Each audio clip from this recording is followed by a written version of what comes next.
What's up? What's up? It's the Arthur Moats Experience with Deke. I'm Arthur Moats, and that's my main man, Deke. What's good, bro? Man, I'm still high from last night. Really? Okay, I went to the Day Gone concert. Wiz, Snoop, Too Short, Warren G. All right, DJ Drama. Where was that at? It was at Star Lake, man. It was outside, so you already know it was. How was like, traffic? I left so early, bro. We had no issues with traffic. I left super duper early, bro. We got there. It was probably like 4 o'clock. They didn't even have you couldn't even get into the venue. That's how early I was, fam. But man, when I tell you, it was so much weed being smoked, so much cloud. So it was just everywhere, bro. It was everywhere. You didn't even need any. No, I was already tuned up my own self. I felt like it was 4 a.m. last night, bro. I'm laying in the bed, and it was a moment where I told myself, I was like, bro, I swear I'm still high right now, bro. It happens. It was for real. And I just like, I can't, I'm coming down off of it eventually. But yeah, bro, the concert was fire. But man, you talk about smoked out. Lord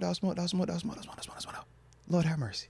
Lord have mercy. Who was? You said Wiz, Snoop? Who's the other Wiz, guys? Snoop, Too Short, Warren G, DJ Drama. We got some on my level then. Little Wiz and Too Short. Yeah, absolutely.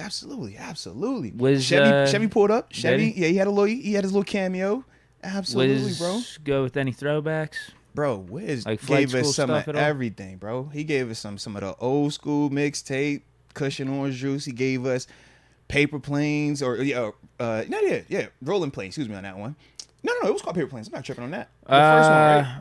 There was That first album. the first big album was Rolling Rolling Papers. That's what it was. Yeah. So he gave us some from there, and then after that, man, he gave us some of his new stuff that's been coming out too, man. Some of the stuff he done with Snoop, bro. It was a vibe. You could tell he was hype as heck to be back though, bro. Good. Like my man did not stop smiling and running up and down that day on stage. It was at one point, bro. He's like leaking, dripping sweat. I'm like, yo, you putting on, you performing for us today. But it was a blast though, bro. Snoop loved me some Snoop Dogg, man. It was beautiful, man. What was he dropping? He gave us everything. He gave us everything. And the thing I like too, not only was he giving us his classics, old school, doggy style, some of the new stuff, even hit you with the sexual seduction, like all this type of stuff right here. He had his section for the ladies. He had his section for the dudes. And his gangster rap section. I'm more of the gangster raps. I love that part. Murder was the case, all that type of stuff. Like, it was fire. But it was funny. Shout out to my man Snoop. I got to paint the picture for you real quick, Deke. So, I'm sitting here. Was his dog mascot there? He come out on the stage? No. But he did. I guess showed up on stage with the this is 64. Wiz's concert, right? No, it's both of their concerts. Is it? It's Okay. the high school Inhale High School reunion. Oh shit! From the movie. So it was high school reunion themed the whole time. Okay, cool. Snoop's the headliner, but the way the order was, it was like a cat early on Burner. No, DJ Drama was like the in between everybody to just keep it flowing. Burner was the opening dude. Then from there it was they went Warren G. Then it was Too Short. Then Wiz. Then Snoop. So everybody had music with everybody as it was like progressing through. Cool. So it was fire though. All right, what was your story though? But Sorry so for check it interrupting. out. Let me paint the picture, bro. So here I am, bro. And shout out to Too Short too, man. Too Short, he's off the chain. Off the chain. Love him though, bro. So Snoop's on stage, right? He done pulled up with the 6'4" Impala, lights on, smoked out, everything looks beautiful. Swear, bro. So the big boy whip sitting on front stage. I'm like, yo, I love this. I'm standing here, got wifey next to me. Got my mother-in-law. Shout out to my mother-in-law. Then it's a lady. She got her two little guys with her. Got probably like 12. Other ones like 10. Soon as Snoop started performing, baby, I can't make this up. The stage lights up. Snoop walks to the left. They done had the stripper poles up here. And it turned into Magic City for about 20 minutes, fam. And when I tell you, I look to my right. Like, first off, it caught me off guard. I got a high low. See, I'm still a little, let's say, I'm still a little elevated. I'm over here sweating. But, bro, it's so. You didn't think this was in the repertoire show? I did not know this was in the program. As I look over, all I see is a person coming down the pole upside down. I thought they were in the bathing suit. Apparently, they was out of bathing suit. I was like, oh. So I'm trying to get my guy there. You know what I'm saying? Caught me off. I'm like, yo, Snoop. Like, I'm about to was crip walking. So then I turn to see wifey. I'm like, all right, let me check in first. You know how it is, Deke. Every once in a while, it says a married man, you just got to make sure that you ain't do too much. I'm like, babe, I ain't know it was going to be, you know what I'm saying? I ain't know that person was over there. I had no clue. She's not tripping, but just in case, it caught me off guard. So, I'm like, all right, so she was surprised. I'm like, all right, cool. So if she's surprised, I'm surprised, we good. I look at mother-in-law. Oh, mother-in-law's eyes got a little bright. Like, oh, all right. Guess you never seen a helicopter upside down before. I get it. All right, cool. It could be a little surprising if you never seen a helicopter, Deke. Then we get to the mom that's next to my mother-in-law. I'm like, all right, she's cool. Then I get to the two little boys. The 12-year-old and the 10-year-old. The one boy is like, the other boy is like, I say, yo. I say, man, they finna learn a lot today. Between the crowd that was being blown and the entertainment that was taking place during that segment of the show, I'm just like, wow. And this was all after the lead up from Too Short, because Too Short, when he talked, anybody that knows Too Short, knows what his favorite word is. It's the B word. But he also loves to talk about the ladies. And he's a very sexual artist, you know what I'm saying? So just some of the convo, I'm just like, Lord, these kids that learned everything they needed to know today, baby. Shout out. They done got the crash course today. But I just remember sitting in that thing like, man, I did not know I was going to get all of this tonight. It definitely was Magic City for a second, bro. I'm guessing the mom didn't either. Yeah. Was that like an outlier of all the people that were there, mom and her kids? Like, that wasn't... No, honestly, it was like a crazy mixed crowd. It was like that. I thought it was going to be a ton of like, our age group, or even just ton of like African Americans, right? Because it's Snoop, it's Wiz, or Warren G and Too Short. But literally, bro, it was everybody. I'm talking people like almost like a dude like your dad's age was 2 rows in front of us, like right next to us, word for word, everywhere. Warren G, Too Short, Snoop, Wiz. Then you would have like a teenager over here. They wouldn't know all like the OG stuff, but they'd know all the Wiz and some of the Snoop hits. You know what I'm saying? Yeah. But then you might have like some 60-year-olds over here. You like, bro, y'all could barely walk, but they rolling up. Everybody rolling something in there. That was the other part. Like grandmas, granddads, regular people. Everybody had something. Even the ones that didn't have to roll up, they had the vape. So I was like, God dang, that's what I told you. It felt like everybody was just hiding that thing, man. That got to be a testament to Wiz and Snoop. They're holding up. Seriously, bro. Seriously, when you talk I know Wiz is a little younger than Snoop, but he was more, I'd say, like his prime whenever I was college, high school. Yeah. But he's still, I guess, putting stuff out. Like you said, he just had a new album. It was sold out, like, insane crowd. But, like, to me, it was just funny when I was thinking of just, like, the mixed group of everybody that was there. And I said to myself, I was like, bro, this is the power of Chronic, man. The power of good, just chill vibes. Because you got all these different people, all these different walks of life. And then you look at these performers, I'm like, they all very different in this crowd. But everybody is here. And all of us on one accord right now because of them good old papers, man. So it was a beautiful day, baby. It was a beautiful day. I loved it, though, man. Man. It was definitely a vibe. Sounds like a great time. It was definitely a vibe. But, yeah, caught me completely off guard. I was not expecting to be in a strip club last night. You were ragging on me while you were away on vacation for doing some fun things, right? Because you be making plans without me, man. Yeah, you felt like you were left out. Yeah, you be making some plans without me. I feel left out now. I feel left out now. No invite. That is totally different. No invite to the list concert. This is totally different. This is totally different. This wasn't on a whim. This was already done in advance in terms of the tickets, because it was like, oh, we need a reason. Well, hold on.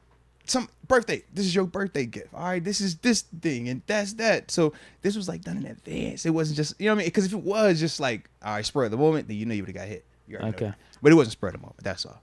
Next Wiz concert and next Grateful Dead concert. Keep me in mind. Big facts. Probably won't be another Grateful Dead because this was the final tour. But definitely another Wiz concert. That's what they say. I mean, 2-3 years. Right? You know how it goes. It's like boxing. You know how it goes. But bro, the final tour. I think you would have had a blast, bro. At the Wiz concert? Last night, yes. Bro. I don't think I've ever been to one of his. That was my second one. I saw him. No, I don't think I have. I saw him right before he dropped the first album. When he, like, this is right after Cushion Orange Juice, right when Rolling Plains was about to, like, release. We see him at JMU. This is when he first got with Amber Rose. Amber's on the stage. It's him, Chevy. Mac Miller opened up for him. Like, yeah, but this was like young. Mac was on the Wiz. come up at that point, too. Yeah, like both of them dudes was like, all right, man, it's dope. It's from Pittsburgh. We had no clue about any of it, but at the time, Wiz had just dropped. I think he might have dropped Black and Yellow. Yeah, Black and Yellow was the hit during then because I had just finished my rookie season.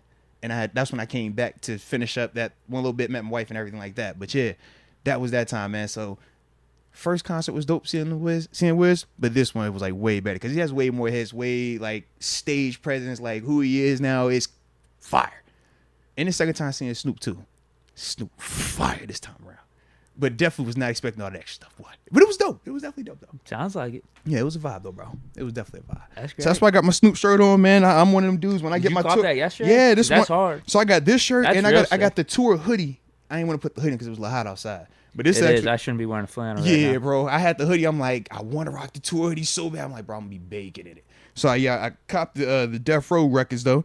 Because it got the little, you know what I'm saying? Little Snoopy. I mean, that legit looks like it's from 91. Seriously, it says bro. 91 Champs. Yeah. So this is for last night, man. That's a quality shirt. No, appreciate it, man. Yeah. Shoot, man. So like I said, bro, it was a vibe. It was a vibe.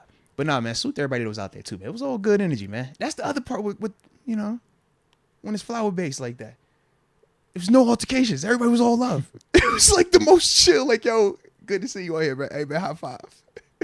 Shout out to the music. That's fair. It does feel like when it's more alcohol based, it's a lot get more some of of these that. scuffles. Yeah. Typically at football games, Think sporting about it. events, hockey games. Whereas alcohol and not chronic. That's all I'm saying, bro. And the amount of chronic that was thrown into the stands or into the audience as well, because everybody that showed up on that stage, I swear they smoked about 5 to 10 blunts doing their set on stage. High tolerance. Yeah, and everybody was going crazy. But I tell you, bro, it was a grandma in the front row. She's like 70, bro.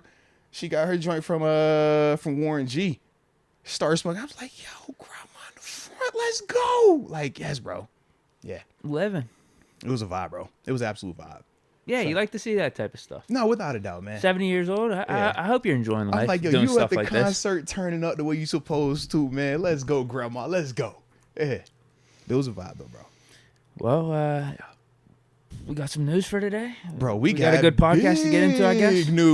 Big news, and plenty to discuss, and maybe some off the wall that we're gonna have to get into with the former Steelers receiver as well. So you already know what time we on today. So hit that like button one time for the culture, and do not forget to subscribe. And with that being the case, man, let us know where you are tuning in from so we can give you those big boy shout outs to start today's show. I like it. Hey, man. I'm seeing another hot topic right here that was dropped in the comments by someone. I'll save it. It's a super chat. Oh, okay. I ain't even peeped that yet. Yeah. I ain't even peeped that yet, but I like it. It's going to be a fire podcast. I like it, man. I definitely like it. But, bro, like, I'm just still on cloud 9 from last night, bro. Literally and figuratively. Because, like I said, that smoke out there was crazy. But just the vibe. Man, every time I close my eyes, I'm like, I just want to look at the vid again. You know what I mean? It's a good time. Real good time. Shout out to Wiz. Shoot, did you see Wiz? They said Wiz threw the first pitch out on shrooms, man. Whoa. I could definitely see that's what he said. Shrooms. Yeah, he pulled a Doc Ellis. Yeah, did you ever hear that Doc Ellis story? I did not. So he was a really good pitcher for the Pirates back in like the 70s. I think he was part of one of their World Series teams. Mm-hmm. And I actually watched the documentary. So he would smoke weed. I don't remember if he would do cocaine or not, but he said he was on something. He was under the influence basically every time he would pitch. And I think they were out in L.A. on a road trip, and he got a hold of some LSD, and he was expected to not be pitching the next day or not be pitching soon after he took it. Yeah. So he was just like, I'll take this. I'll be fine. And I guess he got called up and was like, hey, we need you to pitch. Oh, so he was on it. He goes out. He pitched a no-hitter. So that became his day, didn't it? Yeah, he's known as the guy that pitched a no-hitter on LSD. That became his day. That's crazy. Not a perfect game because I think he even said like, it was a little sloppy. Walked some players. I don't know if he hit a player or not, but no hits though. That's crazy. No hits. That is crazy. But yeah, so that's what Wiz did. Yeah, Wiz like he after he threw out the first pitch, he went on. I think it was on his IG. His baby was like, "Yo, I was on shrooms when I did it." It was like it was fun on shrooms while doing that. But last night, man, I was like, you know what? It's probably like a combo in your system. I can see the combo in your system. And based off his graphics in the back, the graphics let you know what we on. He's starting to get into that. It was a lot of, the plants. But then it definitely was some shroom plants as well, some fungi. And I was like, he watched that documentary, man. Yeah, I was like, because he definitely gave me the fun. It was like a fungi segment. And I was just like, whoa, I haven't tapped into that yet, Wiz. I'm cool on my regulars. All right. I'm cool. Yeah. But it was a vibe though, bro. Like I said, man, maybe that's the next step for you. No, don't Hit up say Bart that. Basquiat. Maybe that's the next step for you, man. I'm good over here on my plants, man. I love my plants. My plants take care of me. I take care of them. I'm green. I mean, thumb. mushrooms are what? Vegetables. Those are fungus. I don't want that fungus. You're right. I think they That's are that's classified as fungus. I'm good. I don't want fungus. What are they called when you're selling them in the store, though? Fungus? Is it? I don't eat mushrooms regular. Do they change into do vegetables? you eat mushrooms as is? No. I don't either. No, I'm not a mushroom guy. So they fungus and fungus. They're in the I don't mess with those category. Like, hey, you want some mushroom on your steak? No, give me the steak, all the mushrooms. No thanks. ayahuasca then? Yeah, I'm good. Nah, None of that. Hey, you want a stuffed mushroom? I'll eat the stuff, not the mushroom. Yeah. That's usually how I roll with it, man.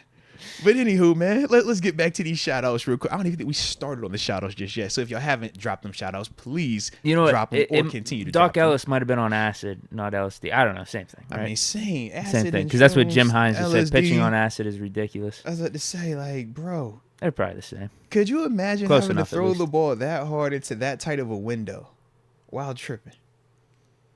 Just like, I think that's just why he seems pitched good. He just didn't care. crazy. He was just out there. He was just out there. Just like, bro, that is crazy, man. Sakasuka from the 615 Nashville, Tennessee. Let's go. Shout out to Sakasuka. Ryan McPherson, 480, Gilbert AZ, going to the same concert in Phoenix in August. Glad it was good, Moats. Nah, it was a Got vibe, my hopes up. man. It was a vibe. You're definitely going to enjoy it, man. And I don't want to spoil it, but they do have a dope part, man, where they kind of like just highlight, the people in the industry that we've lost. Okay. And they did shout out some of our Pittsburgh cats, man. Yeah, Wapo, he got a big ovation. Matt got a big ovation. Yeah, man. But it was definitely, but you'll be surprised. Like, it's some of the people up there, like, that you low-key might even forgot have passed, like, throughout this past, like, 10 years. You're like, dang, gone.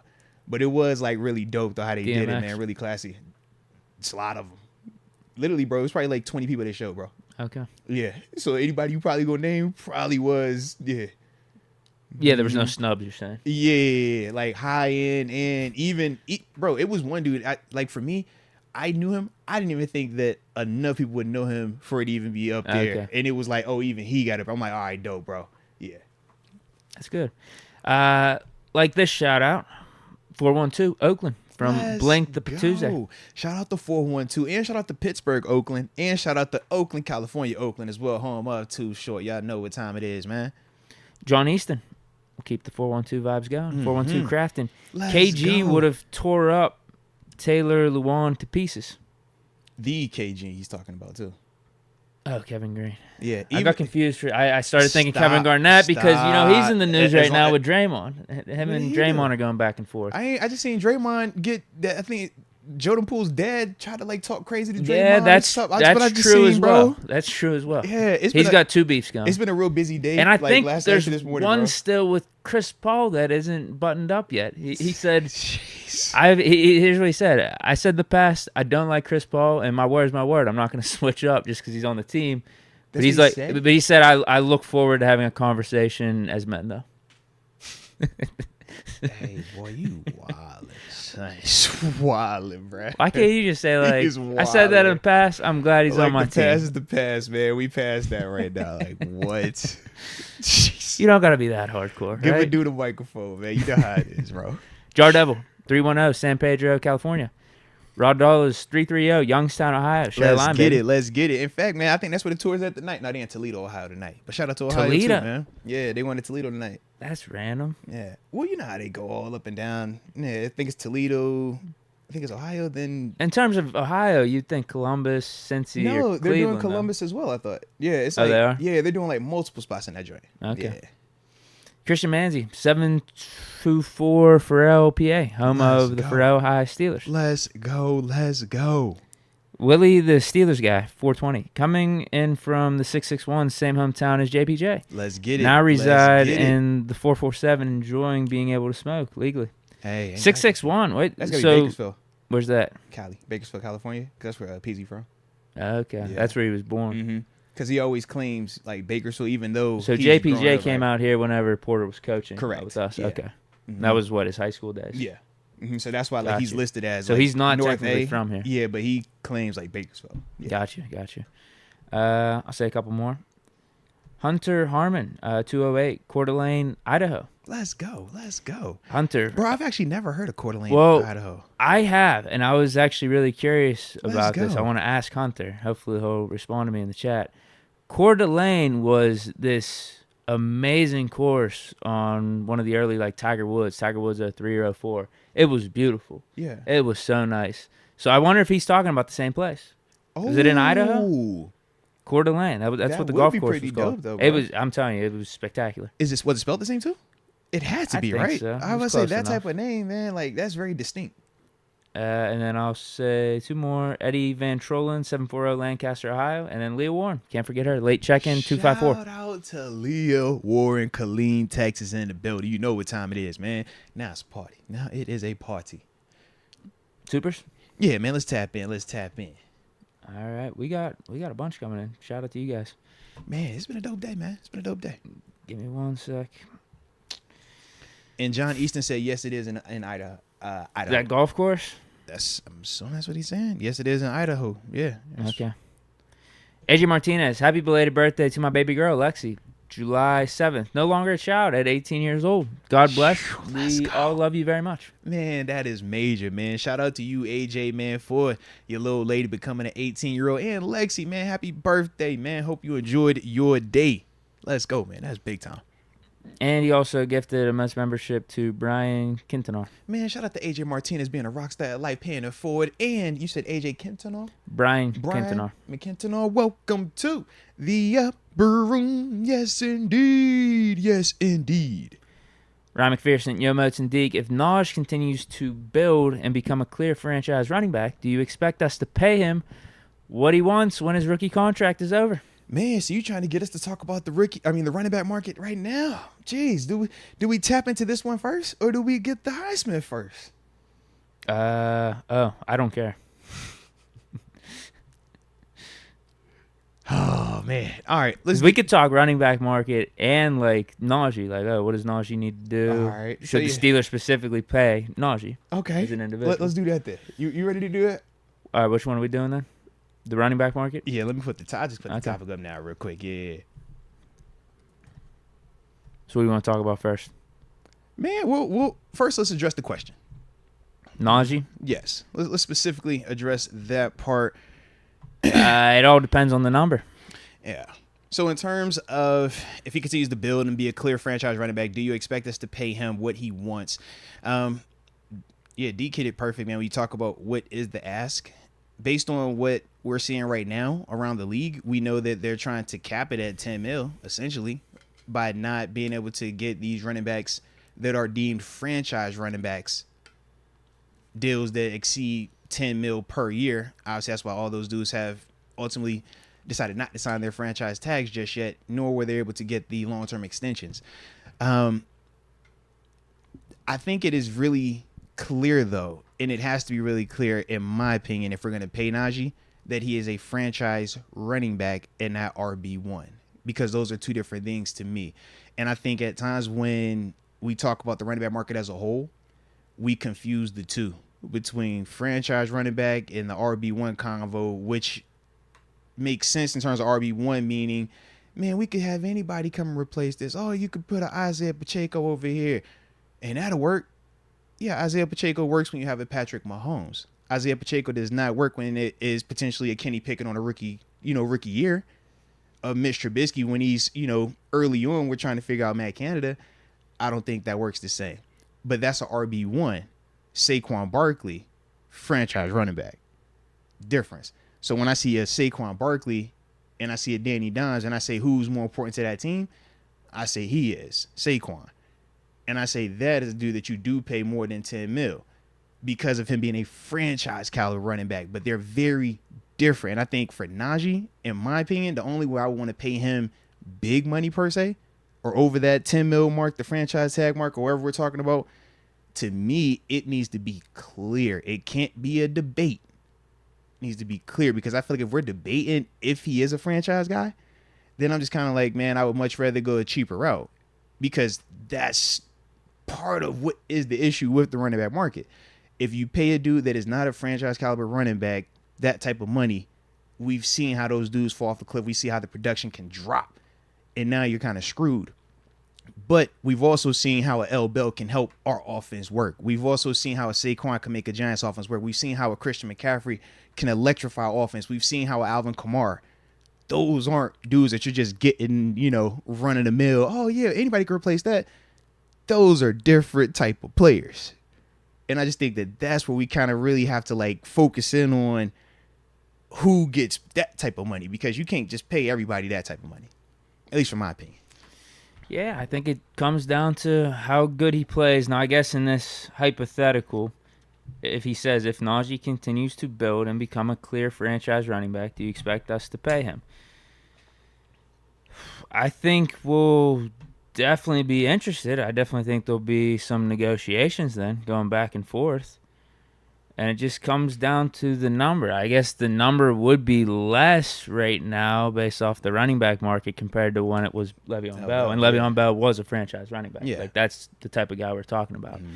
So if Najee becomes that, I don't know. I mean, are we talking 13, 14 a year? But see, and this would probably have to be him coming off of back-to-back. But are you ready for this, though? 1,700, 1,800 yards total from scrimmage, plus like double-digit touchdowns. This is my only issue, right? L. Bell? I believed L. Bell was a franchise running back in year 2. 2014, we saw that. Oh, yeah. We knew it. 2015, we saw it, we do it. 2016, we saw it, we do it.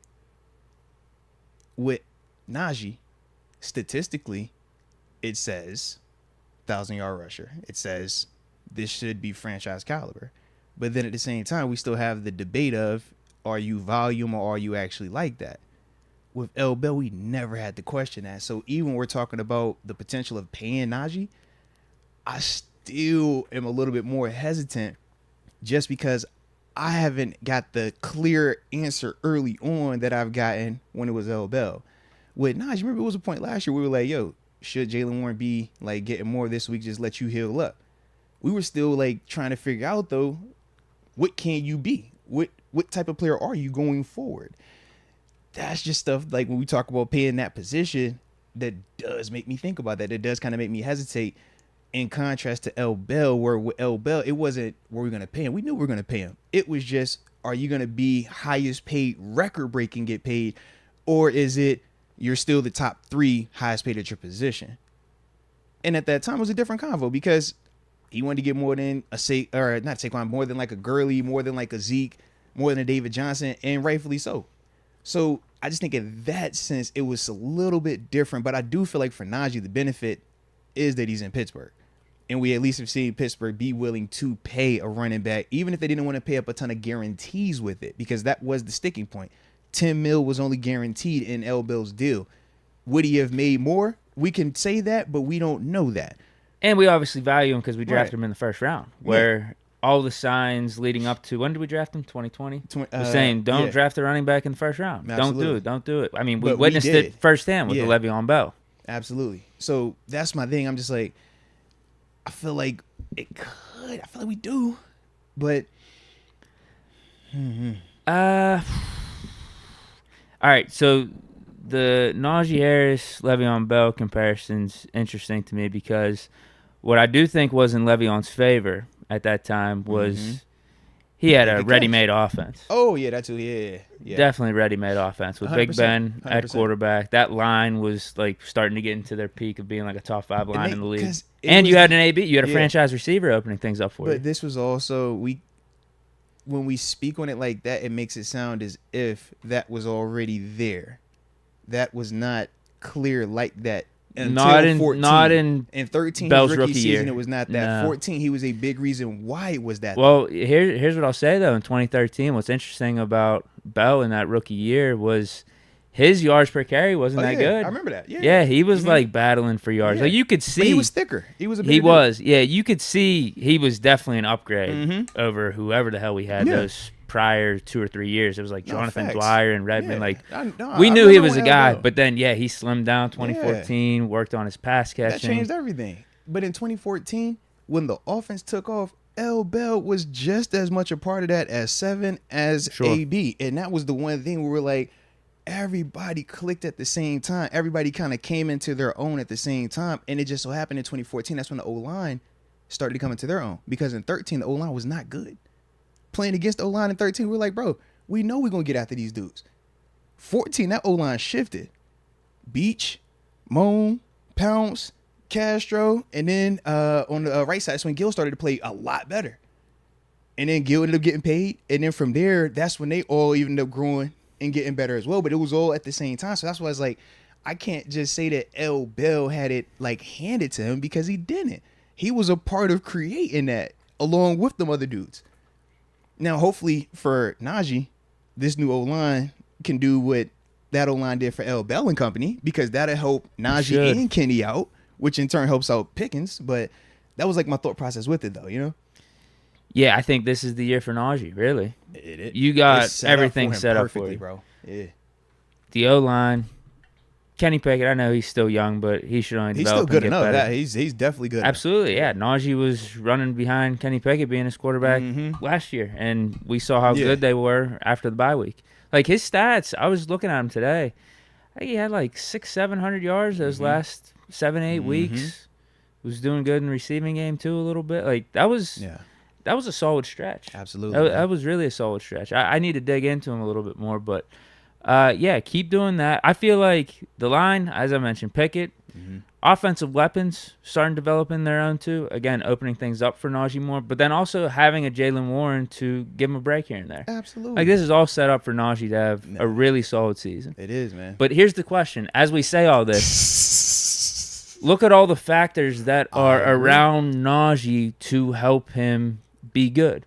Because if those factors weren't there and it's still just Najee Harris, we witnessed that the last couple of years. Whenever you have a bad O-line, a receiver's not creating separation, opening things up for you, it's tough. It's tough sledding. But now, since you have an O-line, all these pieces around you, that's when you can run better. So what's the most important thing on offense? If you had to tear it out, I'd go quarterback line. I mean, running back still is at the bottom probably. It's just the nature of the game, nature of the position. To an extent, I agree. But show me a team that wins without running the ball.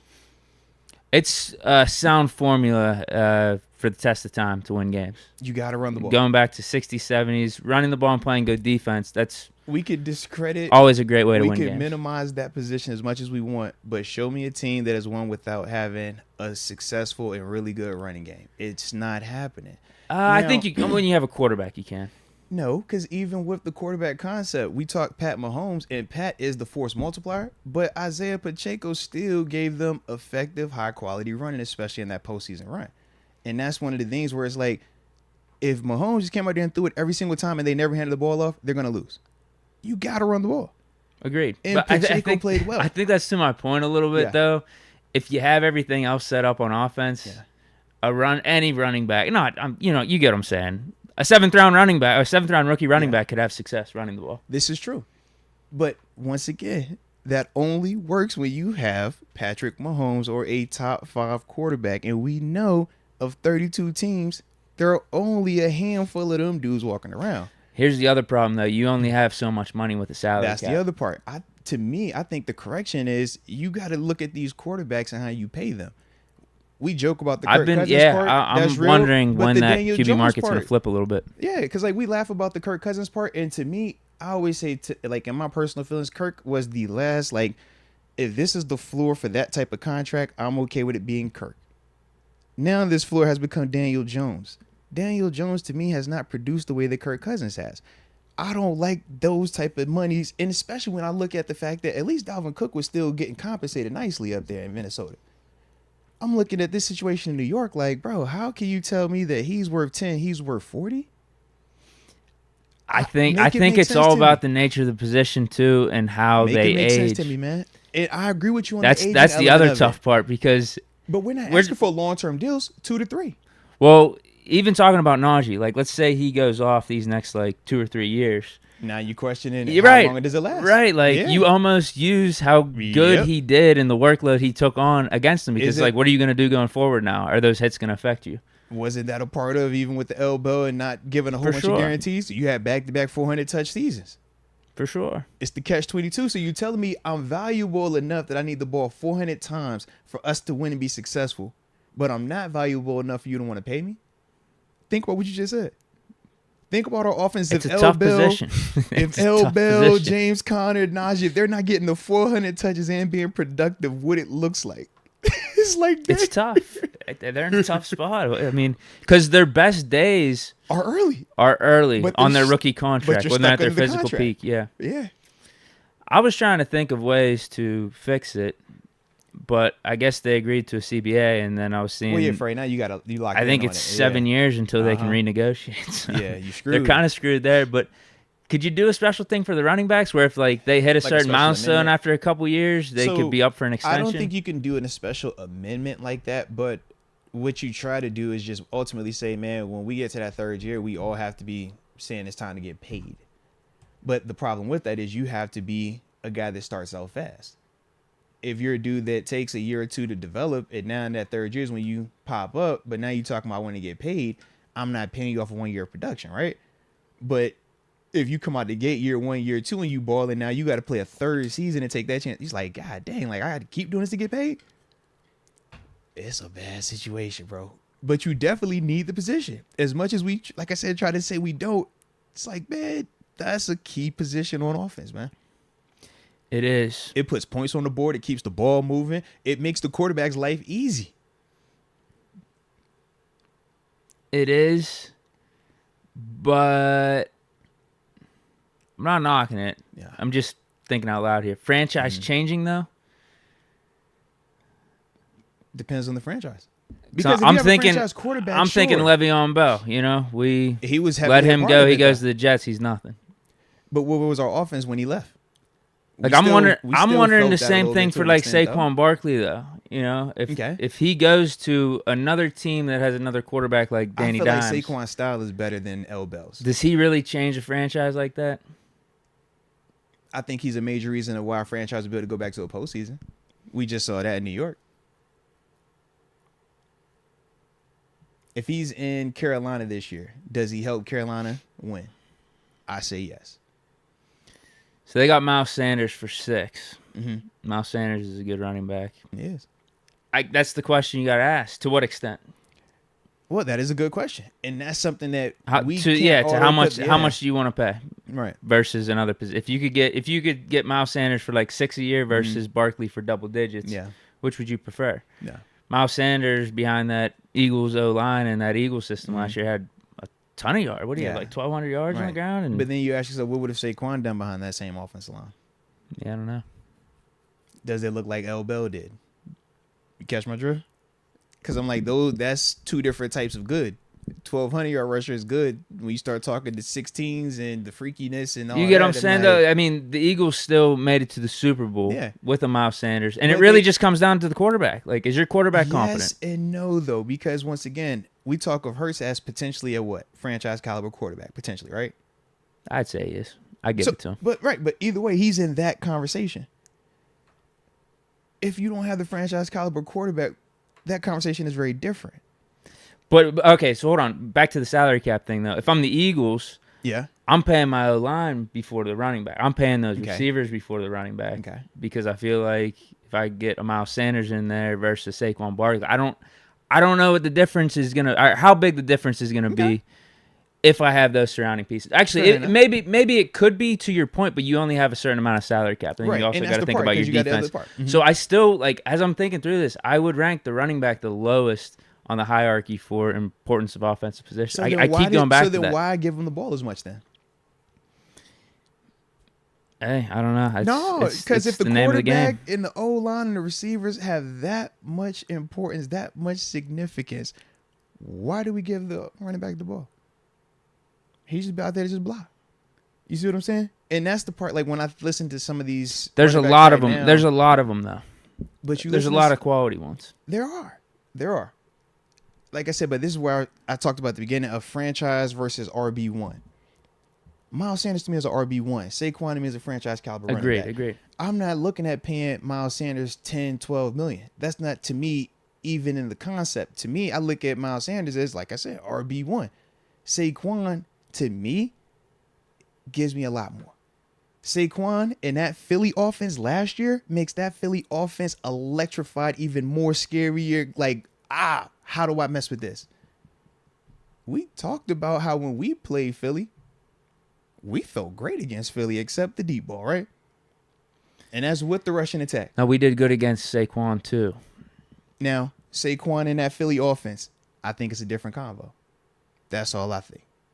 Because when you talk about the weapons they have, now granted, the salary cap is what makes it harder to do that. That's what I'm talking about. That's part of the parity and why the league is so competitive. Would you rather pay one of those receivers or pay an offensive lineman or two or one of your guys in defense, or spend more on the running back? Yeah. Like make an upgrade from Miles Sanders to a Saquon Barkley. Yeah. I'd rather take those other players.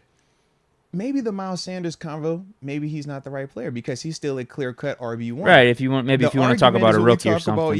The arguments we talk about run-of-the-mill, anybody could come in here and replace these dudes. I don't agree with that. And we've talked about that in the past. We talked about that here. We talked about it with Tampa when they were struggling with the running game. We're like, if running backs are so easy, why can't anybody just come out here and do it? But then we see when an actual quality guy gets there, what it looks like. So let's see with the Eagles this year. Who do they have at their running back? DeAndre Swift. I would say that's a run-of-the-mill guy, though. Right now, yeah. And when you talk about his NFL career, because he didn't pan out with the Lions. I agree. So that's what they're thinking. Yeah. Okay, we could just get rid of Miles Sanders. So Swift will give us. This would be a good opportunity to find out. Because if I had to bet money, I'd say he does. Does he match Miles Sanders' production, and does the Eagles' offense continue to produce the way that it did with Miles Sanders last year? Yeah. Okay. If I had to bet, I'd say yeah.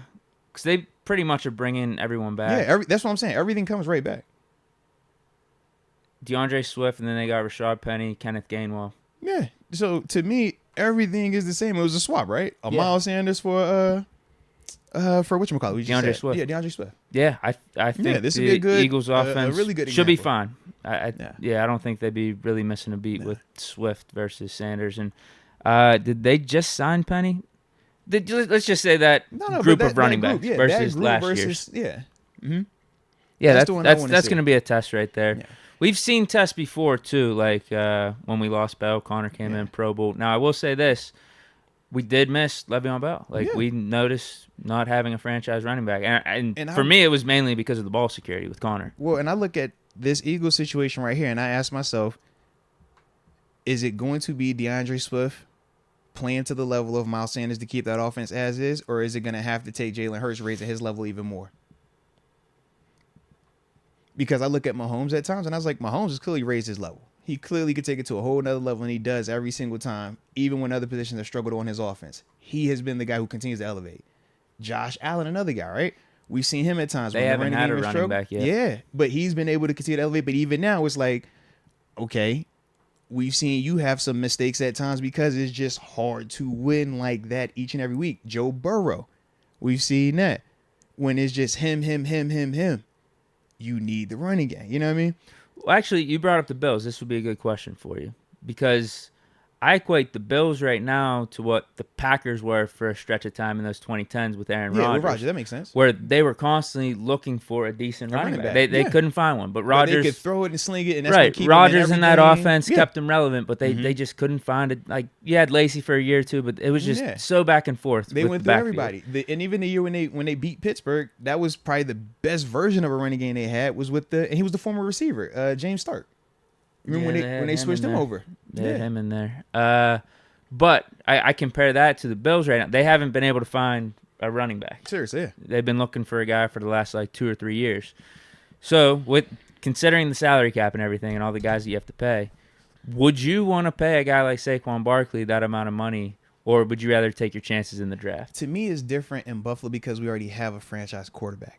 When you already have the franchise guy, I don't think you have to break the bank on another franchise caliber running back. I got franchise quarterback, franchise receiver, franchise running back. Because you just brought in electric. Damian Harris, Damian right? Harris. You drafted James Cook in the second a year ago. So it's like you still already feel you're good. paying combination of those two. What, one's on $4 a million? Salary. Yeah, one's on a rookie salary, one's getting like $2 million. So you're probably that's what I'm saying. You're probably feeling good about that versus paying Saquon. But now if 10 or 12. But now if it's not Josh, say the quarterback is Mitch Trubisky, I want Saquon. Is it backup Mitch? It's whatever, Mitch. I want Saquon though. You catch my drift? Like, if I you have the money then though with Mitch on being like a $10 million But that's what deal. I'm saying. So it's like if I don't have the guy at quarterback, the guy, I need that running back. I need Saquon. The interesting part about Najee's contract in this timeline, depending on how the franchise tags go, it could be around the same time we're looking for a Kenny extension. Very true. That's where it gets interesting. Because right now, if you year, said Najee extension, we could afford it. Yeah, because it's this Kenny year. on rookie Right. deal, could we get him for like 8 or 9 for a year or two? Yeah, sure. That changes a lot. But it's different if, Kenny balls out and he's due for his contract. Then you really got to look at the salary cap. Think How about do you want to this. allocate If it's this? this time next year and Kenny has taken his team to the postseason and God forbid he won a game in the postseason, I expect you it. catch my drift? Like, we not going to be talking about, we should pay Najee over Kenny. We're going to be like, nah, we got the quarterback. We're good. I will say this. I think this is a big year for Najee. I think a type of season Najee could have this year could potentially help flip the RB market. I hope so. My only concern is he's high usage the first 2 seasons. That's going to come back to be a negative in negotiations, as you've already said and as we've already seen.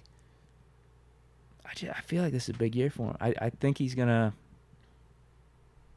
really help carry this workload on offense. And I could see some big time plays, big time games in the playoffs from him. If he had another season of 400 plus touches, though, how would you feel about it? And especially the style that he plays, whereas we said with L. Bell, he doesn't really take shots. Whereas with Naj, we've talked about how we've all seen him get hit. I'm hoping Jalen Warren being there will help him with that a little bit. Yeah. Because I feel like that's the catch-22 with Najee. I'm like, you're a bruising, powerful, volume running back. But we know those don't last. Like, we know that doesn't last. But how do you tell a guy, go out here and be your best self? We going to use the heck out you. But in a year from now, when you're trying to get a check from us, we're gonna discredit you because of this. Yeah, next year. His third year? He's up for an extension. Steelers will make a decision on the 5th-year option. It's a bad situation, Brad. But you definitely need the position. But I do agree with you in terms of when you're building your roster, quarterback, O-line, receivers, running back. I'm with you. Yeah, I'd put even tight end over running back. But when it's time to play the game, you show me a team that doesn't hand that ball out to that running back a lot, that is successful. I don't see it. That Philly offense was predicated on run first, pass second. We talked about the Chiefs. Mahomes, he's going to light you up, but they still were able to do this with Pacheco. Yeah, Bengals can still run. Mixing. Ravens run. The Bills are trying to get to that. They're trying because they've right been now, too pass heavy. Or relying on Josh only as the runner. You're just putting way too much on one player. Yeah. Herbert. Yeah, they got a good running back in Eckler. Jaguars, Etienne had 1,000 yards last year. They matter. Gotta have a running game, man. Gotta have a running game. But I think we all, if you go to the hypothetical of who are the running backs this year? Right now, they're not paid. Right? No. The rookie running backs. I'm sorry. Oh, the rookie guys were. If you replace Najee Harris with one of these rookies in the first round, how different is our offense? Some people might say it's better. Well, it depends on which running back you're getting. If you're getting a running back that's more of a speed, elusive guy, they might like that a lot more. Who's drafted this year? Bijan and Gibbs. Like, to me, Bijan would be a better option because of his style of play, but Bijan's running style is different than Najee's running style. You know what I'm saying? Because, like, Bijan, he's elusive, make you miss, open field, electric type of dude, but that's why he went where he went as well. Najee's just not that type of player. Najee's more of like downhill, I'm punishing you, accumulation. Bijan is the Kamara's, the Christian McCaffrey. You know what I mean? Like the Saquon, like he's like that type, even the Etienne type. They're all in like that class. Yeah. So I'm like, if it's not, like, who came out? Because we didn't even like run running backs like that this offseason because we didn't need it. But I was like, who came out that was more of a Najee style? It's just tough seeing dudes like Dameon Pierce, 4th round, and he's getting almost 1,000 yards with the Texans and running good, looking good out there. Isaiah Pacheco, 7th round. So that shows that they were good players, though, right? Undrafted. But think about it. You said 1,000-yard rushers, right? Productive players. So how do you say that they're not valuable when you just said 1,000 yards? But my point is, you could just you just find them in like second, third, fourth round in these drafts. Like year after year. Ramondre Stevenson with the Patriots. Wasn't Damian Harris like a really late round pick? And he had a couple, or at least 1,000-yard year with the Patriots, right? Mm-hmm. Who else is out there? When was Aaron Jones drafted? So this is my thing, though. We've seen it when L. Bell sat out. Obviously, Saquon tweeted about flirting with, man, do I just say F it and sit out? Do I just not show up to show you my worth? We can all agree, if running backs decided as a whole to prove a point, I'd like to see it. It'd be entertaining. it would very much be entertaining. I don't know Bring in the if XFL everybody guys. could do it, but like that's one of the things, because you said you used to bring the XFL guys, but what if even they're like, nah, we're proving a point, because as a whole, that position has shown that We'll put Pickens back there. if you don't do what you're supposed to, if you're Pickens, why would you want to play running back? You clearly not gonna pay me there. I ain't doing that. But if it became to that, Oh, you know who'd become really valuable then, though? Is like the combo players like Cordell Patterson. A guy that would be willing to go running back, but is also can think also about- play receiver but for think you. about Debo Samuel. Debo made him get paid like That what? would be the guy that you want. Yeah, like a But think Debo about or how a Debo Tyreek got Hill. paid though. Tyreek isn't a gadget guy. Tyreek's a receiver. No, but I'm Debo's a saying if gadget all the running backs left, though, guy. Yeah, you might have to put him think back about there. we've named Debo and Cordell Patterson. Those are two people. And even Debo said, "You're not gonna have. I'm not playing running back unless you're paying me like this." If Saquon was getting paid like how Debo Samuel was getting paid, you think it'd be an issue right now? If Dalvin Cook got paid the way, if any of them running backs that are holding out right now are not signed the franchise tag, if they got paid the way that Debo Samuel got paid, it would not be an issue. The problem is they didn't pay Debo like a running back. They paid Debo like a receiver. he's a receiver too. You catch my drift. But that's how you'd pay it too. Like if you had the hierarchy, you would pay Debo more than Saquon. But Debo would have set out though. Debo would have set out He if you would've. just said he was only if you say he was only a running back, he would have set out, and that offense would have felt it. I just think that goes to show how organizations view the running backs. So, if you're a running back, then I is that the I answer? think a running back, and we saw it with Bell. I keep saying we saw it with Bell, but we were cool with just letting him sit out. So just don't play running back. We'll no go more, with man. when did Connor? You announced the I pick, was third round. Connor, yeah. Yeah, we'll take this third round pick Yeah. and James Conner, and Yeah. we'll see how he does. No, Connor And could have the same. I could combo, see though. the Giants do that. Who's the Cowboy? Maybe I could see Yeah. the Cowboys if Pollard sits out, they'll bring Zeke back on the Well, cheap. because this is one of my things. I'm just like, eventually, it either has to correct itself or somebody's gonna have to take the hardball stance, like how L. Bill did. It's like, where does it go from here? Does it become a one-person thing or does it become a all together? To me, I think unification is always stronger than a solo. L. Bill doing it as a solo doesn't help when a James Conner will step in for cheap labor. That's the whole argument. Cheap labor. So if the marquee guys sit out, but you say, oh, XFL guy come in here, you're killing the union. You're killing the movement.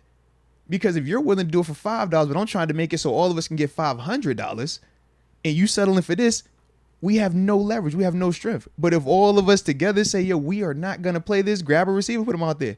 Take that tight end that's more valuable, put him in the backfield. Take that O-line, put him back there. And all them dudes are saying the same thing. Bro, I'm not messing with that position. You don't pay it. That would change it. You would have to change it because you're not going to win without a running back. That's not happening. I agree. There's no chance. I agree because Those everybody has to XFL be players together. will take the shot immediately. Everybody has to be together. That's the part. But the XFL's not in the union just yet, though. That's the other part. So if you are part of the union, and we've seen as a union where we have stood up to the walk out on the field, hold your ones up. All right, we ain't showing up to any of this. All right, guys, locker room, we're going to do this. So that's the convo. So when you hear, You don't think even backup running backs though would take their shot at it? But this is the only reason I'm saying it's not there right now. It's not. But this is like what it could grow to when you hear all the marquee running backs that were getting franchise tag on a group text saying, "What we got to work together to do this. We all got to put the tweets out at the same time together. All right, we all not going to sign this deal together. We're all not going to do this together." That's unification. So if they start doing it at the top, eventually it does start to trickle down. Because if I'm the guy and I'm telling you, bro, they're doing this to me and I'm nice. And you're like, bro, I'm trying to get to your level. And if they're not willing to pay you, if I come out here and just do it for free, essentially, what is that going to do if I actually do turn it to you? All I'm doing is just resetting the cycle. So eventually, it does have to become that convo for that position, in my opinion, where you're asking yourself, what's more important? Do I do it just for me and be greedy? Or do I try to change this thing so we can all get back to getting paid? Because there was a time where running backs did get paid. Their market value. Let's clarify because they still are getting paid. They are millionaires still. Well, But that's in the terms reason of the market's down. Those guys, yeah. Bell, Zeke, David Johnson. Who else? Todd Gurley. And we could say the same about quarterbacks, though, right? They're the ones that crashed the market. Quarterbacks, the quarterbacks keep going up. Nah, but they should crash the market as well. When you talk about some of these deals that have been handed out, Carson Wentz deal. I'm waiting for it. Yeah, it's not happening though. Danny Dimes just got 40. But we just allow it, and why is that? Because we've been programmed to believe that quarterbacks are the most important position, and that you can only win with a quarterback that gets 40, 50 mil. But that is not accurate. You win with franchise caliber quarterbacks. Not every quarterback is worth 40 mil just because they play quarterback. I think what teams like the Giants or even like the Cowboys, whenever they're paying a Dak Prescott or a Daniel Jones, because of the nature of the position, they're expecting this guy to improve and hopefully develop into more of a franchise guy. Whereas the running backs, when you pay them, you're just only expecting a depreciation, really. And typically, and that goes back to the rookie contract structure of having to wait to pay it. And whether that happens or not, like a quarterback's prime years go into like their late 20s, early 30s. Yeah. Whereas for a running back, it's flipped. Their prime is early on. Yeah, sometimes it's your rookie years, your prime, really. Yeah. No, absolutely, man. Absolutely. First like 2, 3, 4 years. Absolutely. It's a tough spot for him, man. Bro. It's tough. It is. I mean, because part of me is like, bro, I mean, you are getting paid here. They are. Like you're getting a guaranteed $10 million to play this season if you want it. I know it's not the multi-year deal or anything, but here's $10 million. But we can't minimize just because it's the running back. Because if we said to a quarterback, hey, you're on a rookie deal, why are you complaining about you need to get $40 million a year? Take this $5 million that it's going to pay you in the last year rookie deal. It's $5 million. You're okay. We wouldn't be okay with that. We wouldn't think that that's normal or even acceptable. But when running depending backs, on the quarterback, they may have more leverage than a running back. But with the running back, we like, oh yeah, $10 million is still good money, man. Take that. And it's like $10 million when this quarterback who we define as average, or what would you define Daniel Jones as? Not good. Getting 40. And what do you define Saquon as? Top 3 or 5 at his position. Cap that 10. It's the position, though. It is the position. It's like, what is going on, bro? Position. What is going on? Dude, because here's the thing.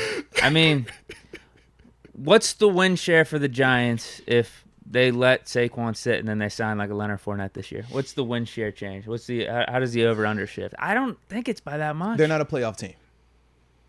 They might not be a playoff team with Barkley. That team sucks. Saquon showed that they were a playoff team. He showed it last year. They won some tight games. He showed it last year. He was the best player on that offense last year. He was, but all I'm saying is they won some tight games last year. And he was a major part of it. All I'm saying is he was a major part of their success last year. Was he not?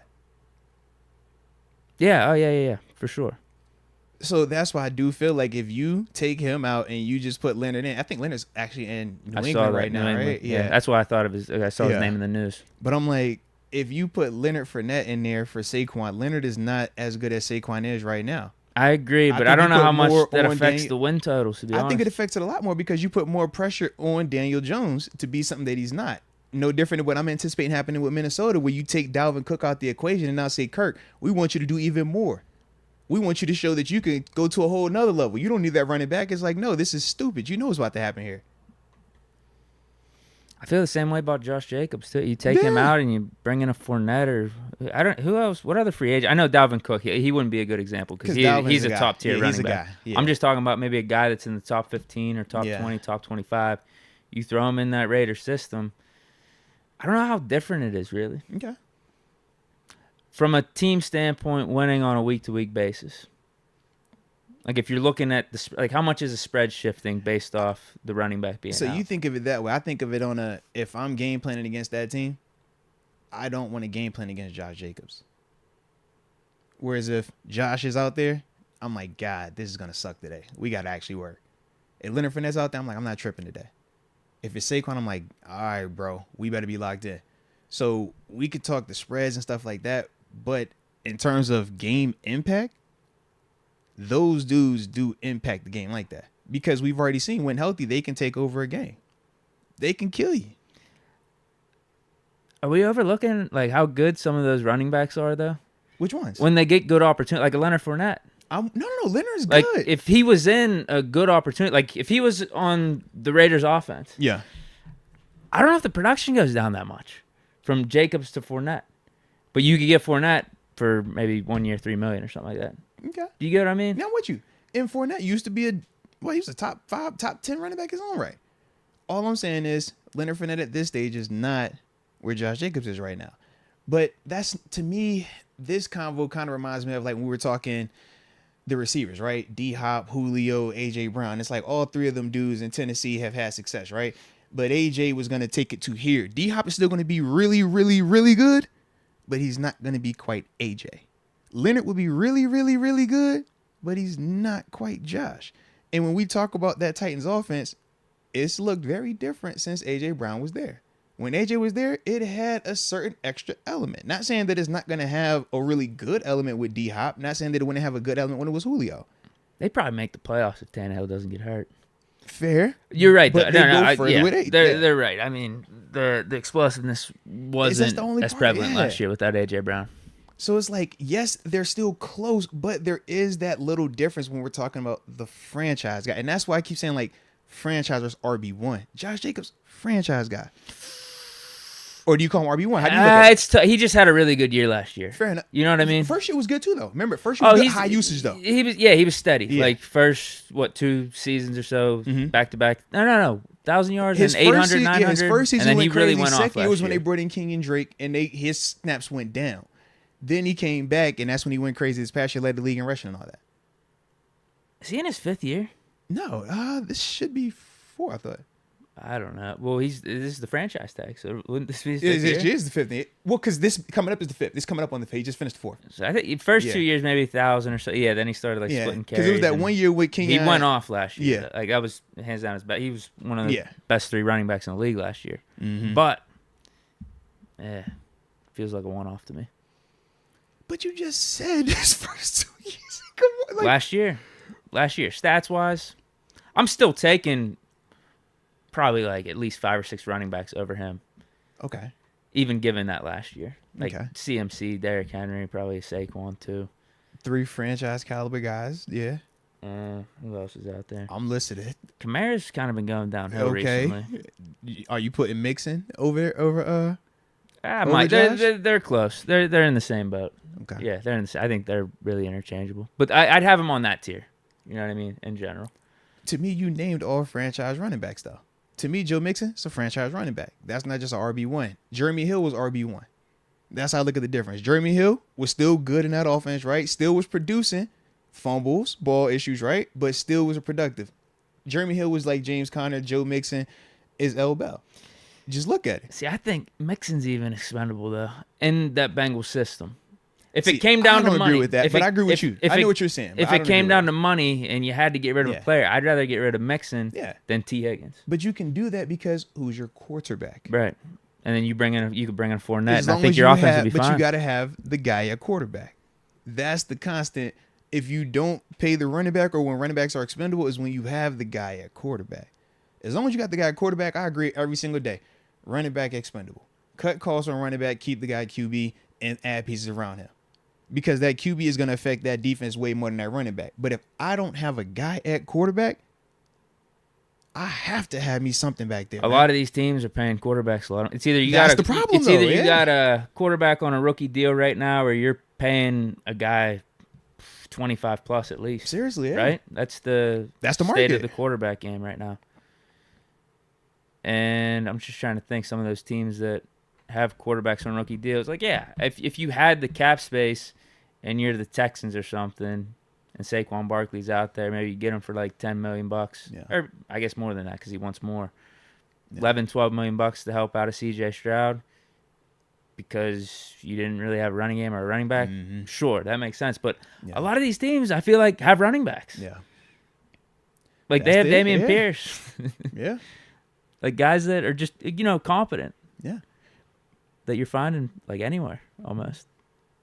And I know Dameon went, like you said, 4th round. And I wonder, too, part of that. Seahawks got Kenneth Walker up there, 2nd round. But this is the other part to this, though. Are you not, at the same time, kind of going and adding to the argument when you talk about how, they're getting these guys later rounds, but are these guys talented to actually have went earlier? If they were a wide receiver of their caliber at their position, they would have went earlier. But because they play a running back, no different we talked Najee. Us taking Najee at 20 was still whoa. But if Najee was a wide receiver, if Najee played quarterback and was valued the way that he was valued coming out of Bama at his position, he would have been a top 10 player at quarterback. He would have been a top 5 player at wide receiver. He would have been a top 5 pass rusher, top 5 DB. But because it's running back, we are designed now, conditioned to do what? No, you can't take them dudes. Get them later. So you just keep pushing them back. Well, but that doesn't mean they're not talented. I think it's the state of the game. The roles have evolved so much where it's a passing league and it benefits you more to pass the ball than it was back in the 2000s or 90s. Now, if it was as physical as it was in the 2000s, 90s, 70s, that's when you have those dudes like Bettis, Eddie, like those bell cows. I think it's a different story. But I think the NFL has just evolved naturally, so the running back is the value. Even the rules on how you hit these receivers have made it so even they can live longer. They can be a little bit more risque because back then you weren't getting that receiver running across that middle. If you weren't a Hines type, if you weren't really one of them dudes that was about that life, you weren't going over there. Now anybody can do that because you protected. Heck, you don't even got to catch the ball. Just flop when you get hit. Yeah, that's valuable. Yeah. You're moving us up the field 20, 30 yards. Man. Make a defender hold you, and even if it's an incomplete pass, if we get a flag or something. We flip the field. It's the Joe Doesn't matter how you get the yards. Just run. Just throw it up. They're going to throw the flag. Yeah. It's tough. I don't know what to say. I don't really have a solution for it. I don't either, but it's nuts though, right? It just is what it is. I mean, I don't really blame either side. I don't blame the running backs for being pissed. They have a heavy workload. They have a tough position. Getting banged up out there. They got to do a lot. They got to block. They got to get all those touches, take those hits and everything. But then at the same time, I don't blame organizations, the owners, or whoever's giving out these contracts because we've seen it so many times where you pay these running backs and it just doesn't work out. To me, bro, the running back position is kind of reminding me of like a custodian, bro. Underappreciated, but you need them. One of the hardest working people around. They clean up everything. They keep stuff sanitary. They open it up, close it up, do all this other stuff. But you're not paying the janitor like you paying the director or you paying the CEO. You're paying, this person. It's like, nah, shoot, you probably pay security more than you pay the janitor. But the janitor, he doing everything. I got that clean for you. I got this right for you. You need this setup. I got that set up for you. All right, we got this. Somebody can open the door. I can open the door too. I do all that. But they don't get paid like that in the hierarchy. But if you don't have that dude, anyone can be the janitor. But if you have a bad janitor, you feel it though, right? Exactly. If you don't have a janitor to show up to work, you feel it though. If you got a guy like Fischel Tucson fumbling the ball, hey, yo, chill out. Don't do that, bro. Don't do that. Don't take shots at fist today. Fist the dog. Don't take shots at fist, bro. I had to. But it's like, but that's the day that I think of. I'm just like, but how do you answer it? Because I'm not about to sit here and say you should pay a janitor more, right? We're not saying that you should pay the janitor what you pay the manager. But at the same time, it's like it's still highly valued. But that's what I think of the running back right now. Maybe Kenny will take a pay cut for Najee. We'll see. Yeah. I don't blame either side. Now, you were talking about running back being compared to a janitor. You know what position wasn't getting a lot of hype or love in the past? The tight end. But what has happened recently over like these last 3-4 years? They turned into wide receivers. Well, they've come together though too, doing this whole like tight end and like pumping up the position and just trying to sell it. Like, look, we're valuable. We're out here. I think that's what the running backs need to do. They got to come together, commit. They got to start selling themselves a little bit better. And partly that's what they're doing right now. When you talk about all the high end running backs on a group chat, trying to talk about how we can market ourselves to get it. Make some T-shirts or something. Yeah. Well, and start. I mean, it sounds stupid, but no, honestly though, the social media angle is the correct angle because we've seen the NFL reacts to what? Fan media pressure. When perception is not the best, they make changes. The only way you're going to get the fans on your side though is to be more vocal about it. Now, as athletes, we're typically conditioned to never complain. Too. What these dudes are in the perform, they're in that class. But I'm just saying, like as athletes, you're usually conditioned to not complain, to not vocalize your issues, to not publicly talk about why we're not getting paid. But in this case, because of how far off the market has gotten, I do kind of feel like this is when you got to take them type of measures, where you do got to really put your foot down and let everybody know some of the griminess that goes on with it and let people know like, yo, this is still a highly valuable position, regardless of how they, in terms of the analytics, the front office wants to make you think. So now we can justify ourselves in terms of not paying you. But that's going to be a fight though, bro. That is definitely going to be a fight, man. Do we got TG here? I didn't realize it was 5'10". Man, he texts me. Oh yeah, he said he's ready now because I know he had asked for like a little bit of time, but yeah, he's good. Oh, that works out perfectly then.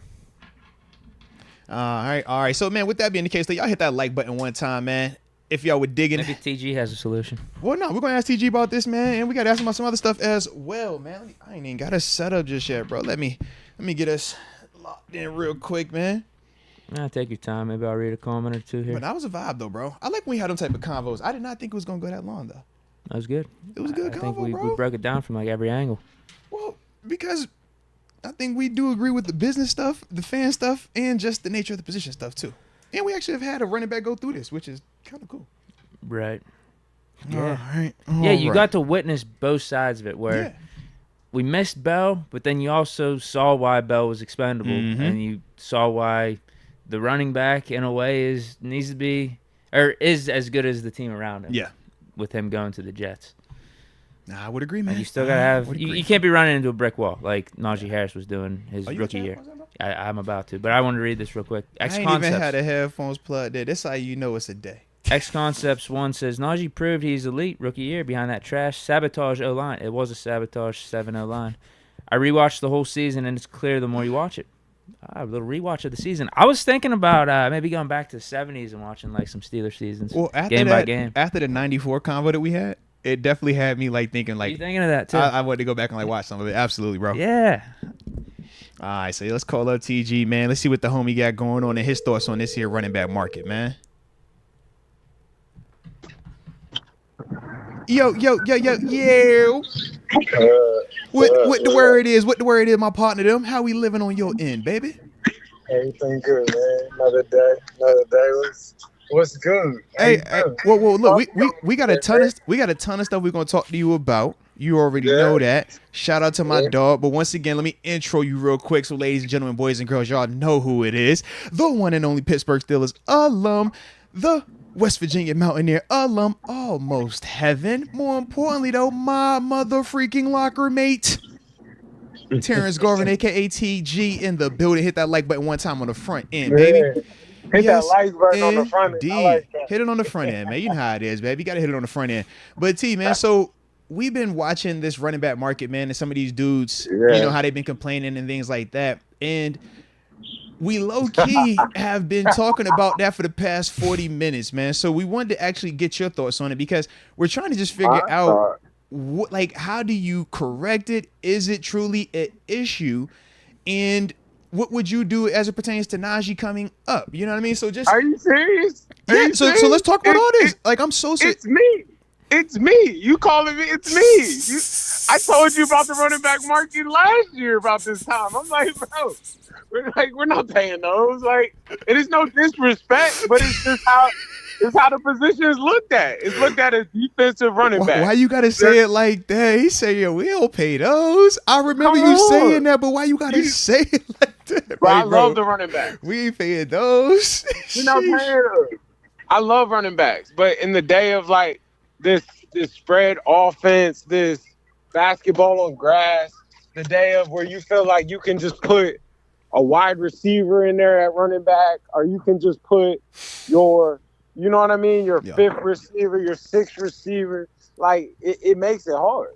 It does. We've seen dudes have success doing that. We talked about earlier. We were talking about that Green Bay Packers team that won the Super Bowl. James Starks was a wide receiver at the start of that joint before they transitioned him to running back, and then he obviously was one of their main guys helping him. Cordell Patterson, another one of them dudes. Patterson, I was gonna say he came in the league almost like absolutely. He was a return man, receiver, and now he is a running back that goes out and runs routes. Yeah.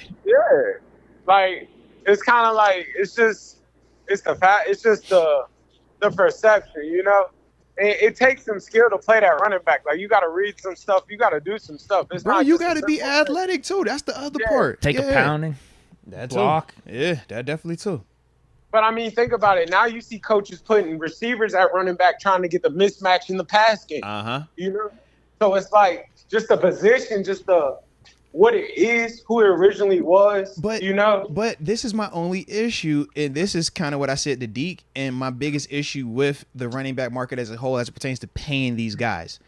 What you're bringing up are running back ones or run-of-the-mill running backs.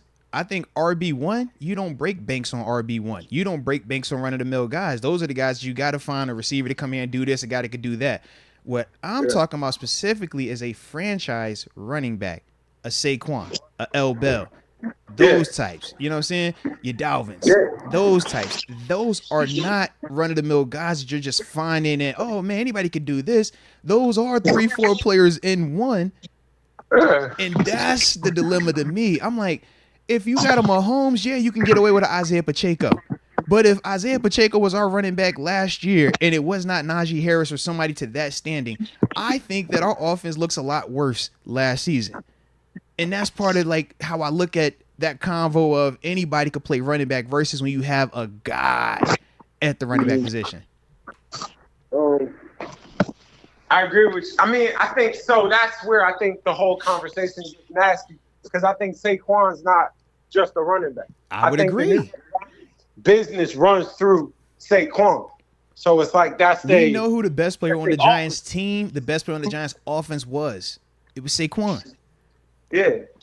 So I do Maybe they get should have that. talked before all this. Maybe Danny Dimes could have taken a pay cut. I do get that. He could have taken 35 so Saquon could get 15. Because to me, that's more of the issue. When you pay average to below average quarterbacks, elite quarterback, not even elite quarterback money, just what we deem the quarterback market, and we just say, and we're just supposed to be okay with it. I am not okay with a Danny Dimes making 40 and Saquon being capped at 10, and we're like, oh yeah, that's right, that makes perfect sense. When we know for a fact Saquon is the reason why Danny Jones even looks good right now. Or not the only reason, but a big portion of it. Not the only reason. I think I'm trying to give you a good comparison, but I think it's just similar to living in America. Like the job that he has and the job My that dog has. said it's just America, bro. You got to deal with it. Yeah. Moats compared it to a janitor.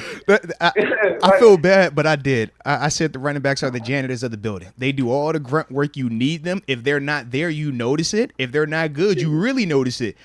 Yeah. But at the same time, you're not going to pay the janitor what you pay the CEO, the director, the manager, or anybody else. Even the security gets paid more because Deke said he goes O-line and tight end in terms of hierarchy, in terms of who he's paying. He's paying those before he gets the running back. And I'm like, I kind of agree. I kind of get running it, bro. Running back is the last position to get paid on the team. I know. On the whole team. But I'm talking about, like you'd probably do. Probably between that and inside linebacker, right? I think I pay inside linebacker before running back. Inside linebacker, I still get 10 out you.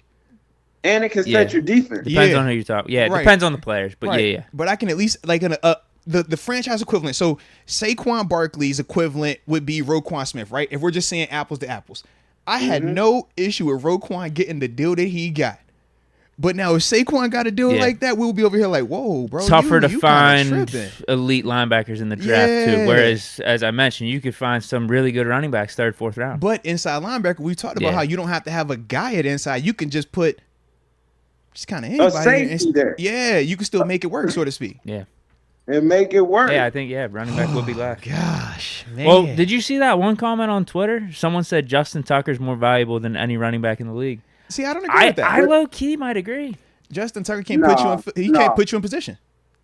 No. But at the same time, Justin Tucker can get you points from 50 hits points that 60 or 65. So when the offense takes the field, if we never ran the ball, could Justin Tucker do his job? Yeah. Okay. I personally don't think he could. It's a possibility he could. We're paying these quarterbacks everything now. So with us paying these quarterbacks everything, we're putting the ball in their hands. We're saying throw the ball. Yes, but not all of them are capable of producing to that level. Baltimore is different because we're talking about. Those are the ones that we're getting rid of. But are we though? Yes, those are the ones we're getting. Because there's a ton of quarterbacks that still getting paid like that. I mean, bro, like how? You're seeing people get kicked out of there every year. If you're not producing, they're getting rid of you quick. At what position? At quarterback. Bro, we just seen Daniel Jones get 40. Tell me he's been producing to that extent. He produced. Not to my liking of paying him $40 million, but he actually had a decent year last year. I'll give him that, but I'm still not a fan. Decent year. You don't even like Kirk Cousins' deal. I don't like his deal. I don't like Danny Dimes. I don't like any of them. But at least what I'm saying is he actually did something last year as opposed to guys like Baker Mayfield and some guys that are like bottom tier. True. You get what I mean? Like he was probably top 15 quarterback last year.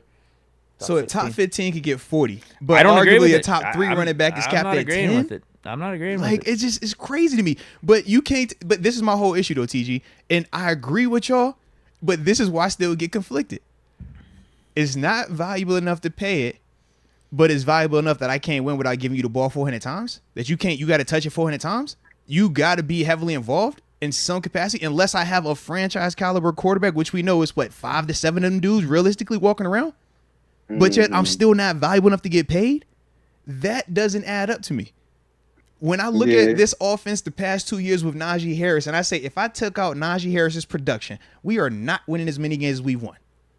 And I stand on it. I don't feel like, oh, you just put Jaylen Warren out there these past years. He would have done the exact same thing. No, he wouldn't have. I don't think he would have. Because I seen what Najee was running behind that first year, how he was getting hit. I seen what he had to go through, though. And that's the part where I'm like, that's not just anybody out there. That's a first rounder. That's a person that you needed to go get. You had to actually invest in. The thing that sucks is all that was on his rookie deal. So I know, so it hurts it. That's the whole issue. You're doing it on your rookie deal. And running backs age backwards. Their prime is early. Everybody else's prime is a little bit, unless you're Derrick Henry. I mean, he's aged pretty good. He's the one running back I feel like has held up on the field ever since he signed that deal. Talking about Derrick Henry. Yeah, once he got that big deal, like he was still the best running back in the league. Yeah, like I hands think down. that position just dies off, man. I seen Le'Veon control the league for 2-3 years, and it just going silent. Yeah, and it's like we can say the position. I mean, we can say the team change and whatnot, but it just went completely silent. It did. It definitely did. I seen Todd Gurley give the league nightmares for years. Yeah, and it just went silent. Mm-hmm. Like, they were sitting him for CJ Anderson on that playoff / Super Bowl run. Yeah. It wasn't like they were choosing to. That thing was hurt. Because the knee. I don't know. Let's try to get it to the playoffs. Zeke was another one. Zeke had his run, then it started to slow down. I'm with you. On You're all talking of it. People who control the league. Christian McCaffrey, if we be honest, didn't control the league for a few years. Like it was kind of like, all right. He signed the deal and then got hurt the next 2 years, and then the Panthers shipped him to Niners. He did good last year, but still. The position, though. Yeah. It's the position. Like, these variables and these different things can happen, but it's the position. You know what I mean? Mm-hmm. Like it's almost like a receiver go down. Like they're still like this quarterback got to hold it down. Yeah. You know what I mean? Like it's just different. Like it's just the position has no true value. Like it doesn't, but it does though. It doesn't have value in terms of what you were willing to pay it, but it does have value in the sense that you need it because you gotta have it. You gotta have it. And you could tell the difference between the great ones and the just good ones, or the ones that got ball security issue ones. You could tell the difference between all three. You like, hold on, bro, this ain't like them other ones, or you like, oh, we got one of them ones. But you'll mess around and see something like Le'Veon leave and Connor go Pro Bowl, and it almost devalues it. Yes, you know what I mean? To an extent, yes, but at the same time, it still felt light. It just felt like from my standpoint, it was just the ball security issues with Connor. It still felt light, and that might have cost us the playoffs that year. I love Connor. Connor's a dude, man. That's my guy. But to me, it still felt light. Like I think he was able to run the ball as good as Bell, but he wasn't the pass catcher Bell was. That's obviously. what I'm saying. It felt light. I think the fact that you can even have this debate, it shows how it's devalued. You see what I mean? Fair, I can understand that. Le'Veon was controlling the league for years. True, but at the same time, we're comparing this situation, and James Conner was a Pro Bowler in his own right and is a second contract guy in his own right as well. Jalen went off for one game that year against the Pats, but think about Jalen Samuel since then, though. Jalen never turned into what James Conner turned into. No, you totally agree that James Conner isn't Le'Veon, though. He's not. Yeah. All I'm saying, but what I'm saying is he's at least above the certain level of backs that we would pay. That's what I'm saying. Because like out in AZ, he got what, 2 for 19 or something like that. 2 months, probably. God. But didn't he lead the league in touchdowns, like receiving and he rushing? led the league in touchdowns. My dog said, "Yeah, that's probably too much though." God. Yeah, they were paying off past performance, not what was going to happen in the future. That's why you got these franchise tags, and they're not able to come to these extension deals with the running backs right now. Is because I think organizations are like, "What are you going to do for me going forward?" Yeah. Not saying it's right or fair or anything. I just feel like it is what it is. So TG, is the answer for running backs to just stop playing running back? Is that what you're saying? They got to come together, though. I mean, they're doing it right now, right? We've seen the reports, all the big name guys not signing the franchise tag, going to social media, doing that part of step one. Step 2, obviously, they're not going to show up to training camp. We probably know that. So with step 3, they're going to miss maybe one game? Is that what we talking? Like, how do we? I think it's just how much you believe in it, you know? Yeah. I think I played Deion a few years ago for doing everything he's doing, and he's doing exactly what they're doing right here. But I think the difference was L. Bell did it solo. It's harder when you're by yourself. You need a group. And right now, Saquon has a group. When you look at the top running backs, if we said it's a top 10, man, a lot of them dudes aren't signed right now. So if they do that, they can come together and they can per se collude to do it. Yeah. Like the owners do, so to speak, man. You know how that go. I think that's what you got to do right now. Yeah. You know? But it can't be a solo, and it has to be everybody together. That's the whole L. Bell thing. L. Bell was solo when he did it, and that's why he ain't had that same type of like support with him. TG, if Najee joins the running back coalition here and wants to sit out, what are you doing? So why are you doing that? Yo, why are you doing that? If he do what? If Najee decides to join this running back coalition and sit out this year for the running back position, for the good of the running back position, what are you doing as a GM? How you handling it? I'm calling Fournette. I'm saying what he's doing.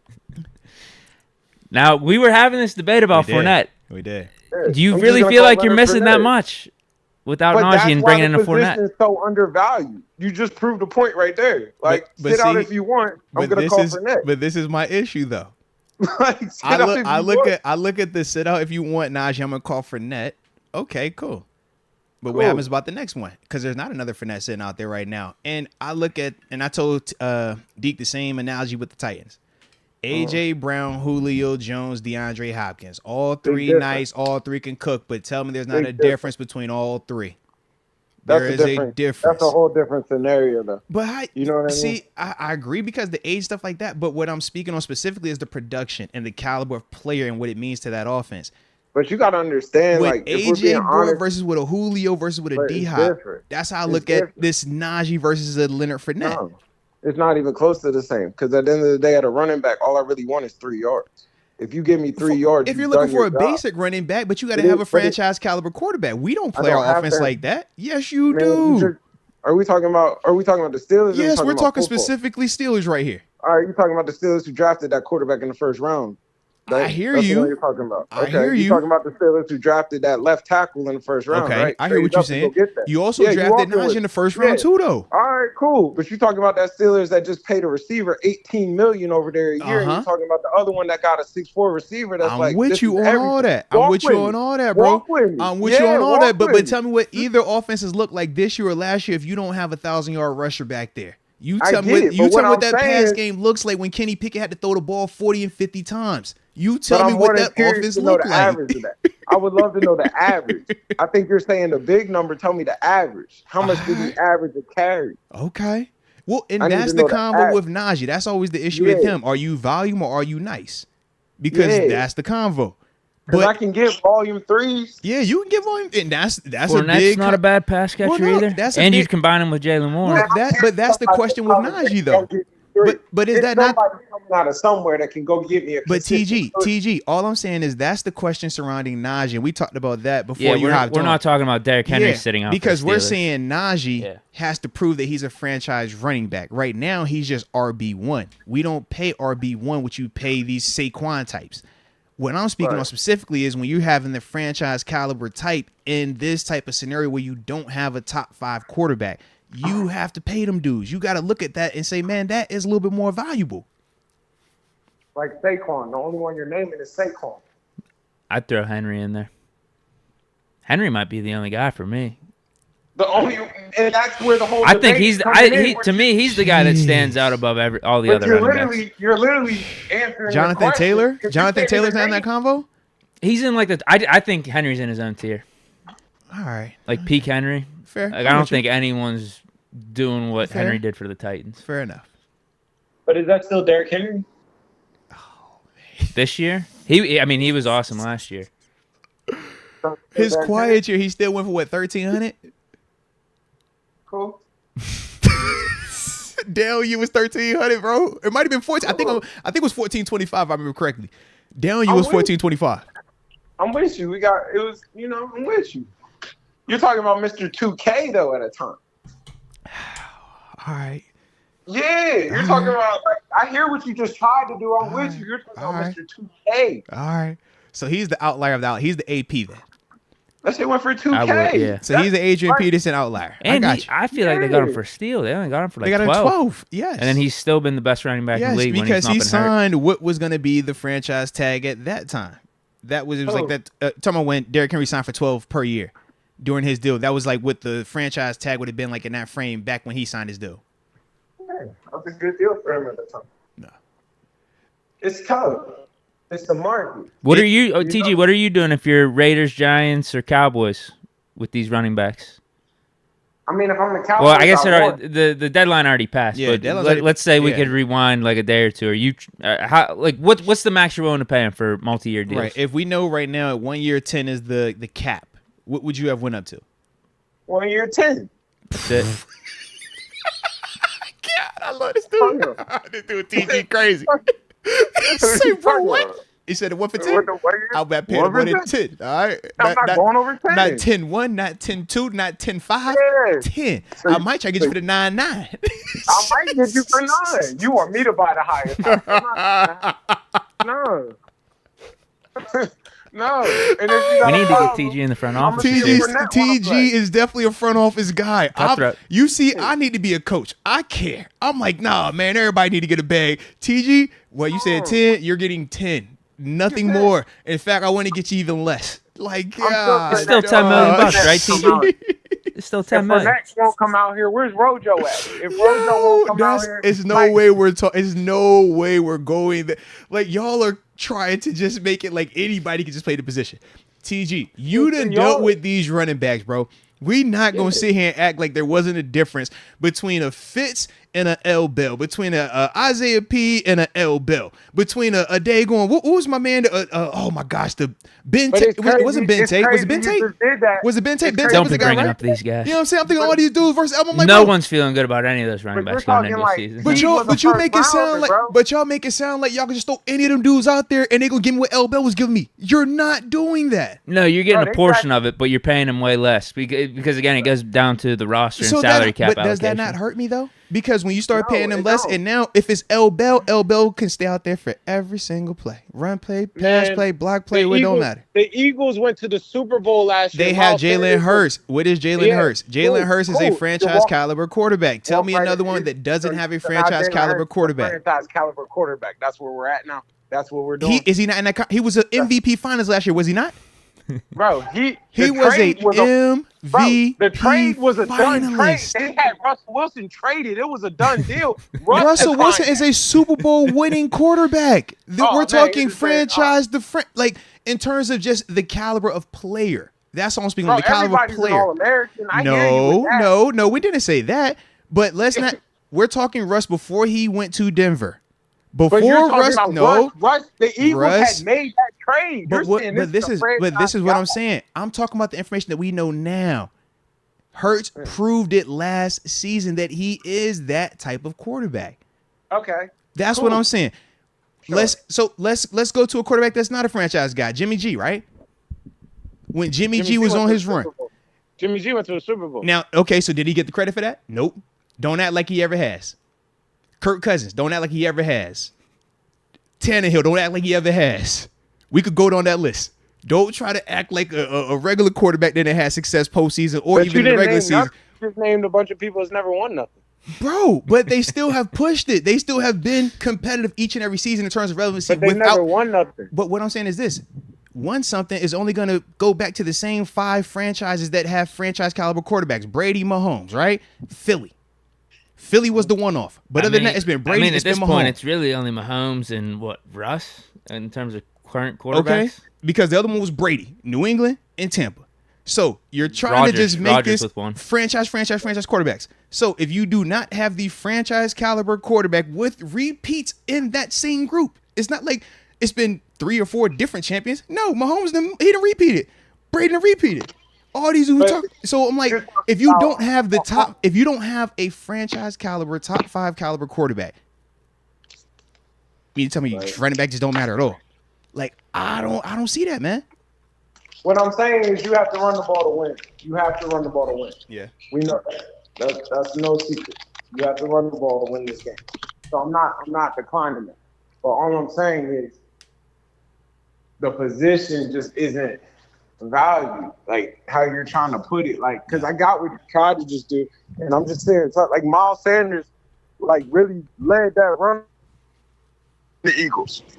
He did, but you act like Jalen Hurts wasn't going crazy last year. But what I'm saying is, like, at the end of the day, you can't win without a quarterback. Yeah, you got to run the ball and play defense late in the year, but you can't win this thing without a quarterback. I would agree. So you can't pay everybody. I would agree. So it's like we're gonna pay we're gonna pay that tackle, we're gonna pay that quarterback, we're gonna pay these receivers, bro. Everybody can't eat, and then position on the team. And I agree with you. Everybody can't eat, but what I don't agree with is that is what it is. I agree that everybody can't eat, but I don't agree that just because you play quarterback, you're supposed to get 40 just because you play that position. I don't agree with that, bro. I just think it's the position, bro. Like it is. It's not valued. Oh, no, it's definitely not. No, it's not, man. I understand. Like, and I'm trying to like see it, and it's like I want to fight the good fight too, bro. I think Saquon should get his money. You feel me? Yeah. I don't think it should be the position. I think it should be the player. You hear me? Like I do agree with that. But I think that position of running back isn't a valued position.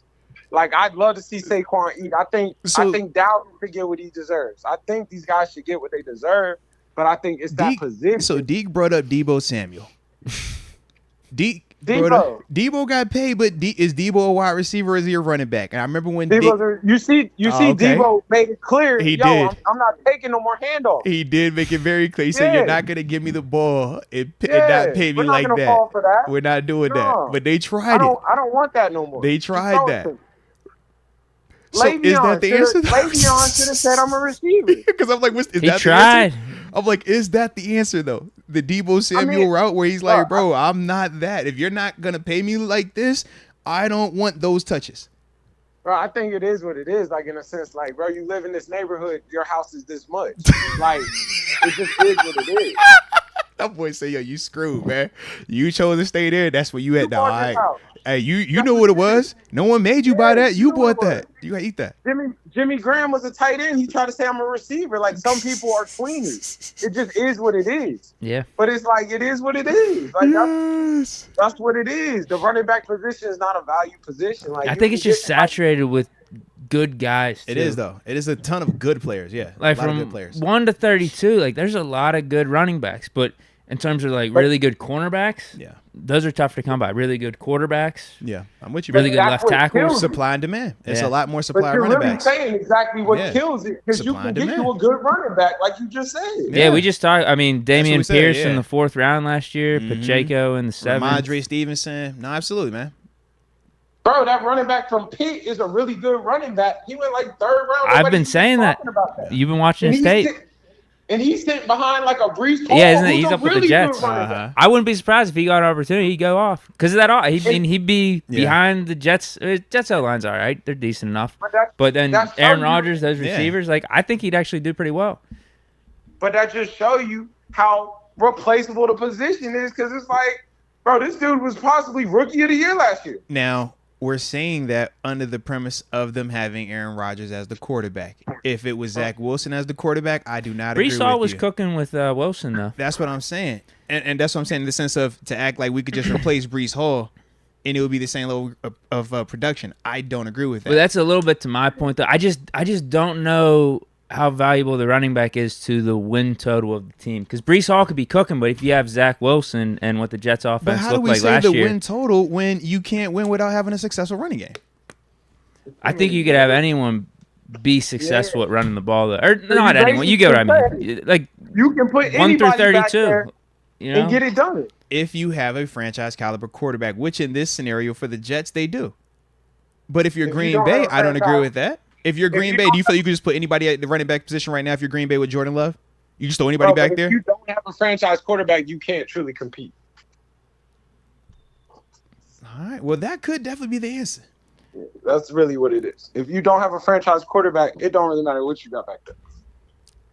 you can't compete in this world. Yeah, and having a franchise quarterback doesn't mean you stop running the ball because we talked about it. Like, that's a tried and true way to win. Yeah. Run the ball, control the clock, play defense. But in terms of teams that win Super Bowls, you have the franchise caliber quarterbacks. It's been only franchise caliber quarterbacks that won, right? Yeah, outside of the Flacco and the Nick Foles outlier, but they played like franchise quarterbacks right, during for that those time. 4 games. They played like they were possessed. So outside of that, that is literally the answer then? Yeah, that's the answer. I've been saying you don't have a franchise quarterback, you can't win anyway. So we just wasted time with everything. Which that's I've been saying that. So when do you? I mean, just if that's the case, then why do we even wait past 2 years with quarterbacks? I'm like, man, if you don't feel like he's the guy right then and there, why wait? Just get rid of him. They've been running through these cycles quicker. I mean, they're off Zach Wilson already with the Jets. What you missing is they're not waiting as hard anymore. See, you say that, but I don't feel like that's the case. I feel like I seen Baker sit out there in Cleveland for a while. Yeah. I agree with you. Yeah. I agree. Zach Wilson, I done watched him do our thing for 2 years now, and it's done because they got Aaron Rodgers. Because Rodgers, if Rodgers wasn't available, that is not done. That's all I'm saying. But that's why he became available. Yeah, because Rodgers is available. If Rodgers out there, that's different. But that's a different type of quarterback we talk about. Trey Lance up there fighting for his everything. You know what I mean? Justin Fields is in a dogfight every year. They're like, man, Justin still gonna be there for the next 2 years. I'm just saying, because they trying to believe. Do you believe? I'm just like, bro, if that's the case, man, if I don't see it year one, like, what we waiting on, man? Nah, it's halfway through year 2. Nah, he ain't it. Go to the next quarterback. Just draft the next one. Just draft the next one. I'm not saying that's the right answer either. No. Don't you get cold feet? No, don't get cold feet. I'm not getting cold feet. That's what it is. No. That's what it is. If you can't win without a franchise caliber quarterback. You can't. If you don't, if it's not clear cut by year 2, we wasting time. We are. That is literally how y'all make it sound right now. Both of y'all. That's what it is, though. And it's that cutthroat. Like, you're trying to act like it's not like that. This is crazy. That's why I'm like, why you acting like that's what it is? Yo, that is crazy. There's a difference between seeing some flash. You can see some flashes. People are going to start looking at that. Like, you need to show something in those first 2 years to look make like you believe. If you're not Trevor Lawrence in year 2, I'm saying you got to show you got to show something. Yeah, Trevor Lawrence, Joe Burrow, Trevor Lawrence and Joe Burrow and Justin Herbert in year 2 were clear franchise caliber quarterbacks, and no debate. Josh Allen? Clear, no debate. No, not in year 2. Yes, he was absolutely. For a fact, absolutely. Year 3 is when he really went off. Was when he became a top 5 and getting into those combos. Well, I would say that with Josh Allen, he showed the signs. That's what I just said. In year 2, he it showed wasn't the a long time. But I don't think it was clear cut. He became elite year 3 and later. That's what I'm saying. He showed in year 2 that he was a franchise quarterback, though. He had the flashes. Yeah. What are you labeling franchise quarterback? I guess that's the question. You saw what Trevor Lawrence looked like. You saw what Joe Are you Burrow talking like. You saw top what Justin 15 Herbert or top looked 20 like. guys? The 3 I just named. You saw what they looked like. Sure. But That's Josh Allen wasn't them in year 2. You saw them 3 and how we named it. Josh was not far. No, but I'm actually using Josh Allen to my point of like, yeah, you saw the flashes to give him that 3rd year. Okay. Keep rolling with him. So give us something. You trying to give us discredit Josh early on. It does not compute apples to apples. Josh in year 2 was clearly a franchise quarterback. He was the best quarterback that was in Buffalo since Jim Kelly, if we being real about it, when he was out there. Right.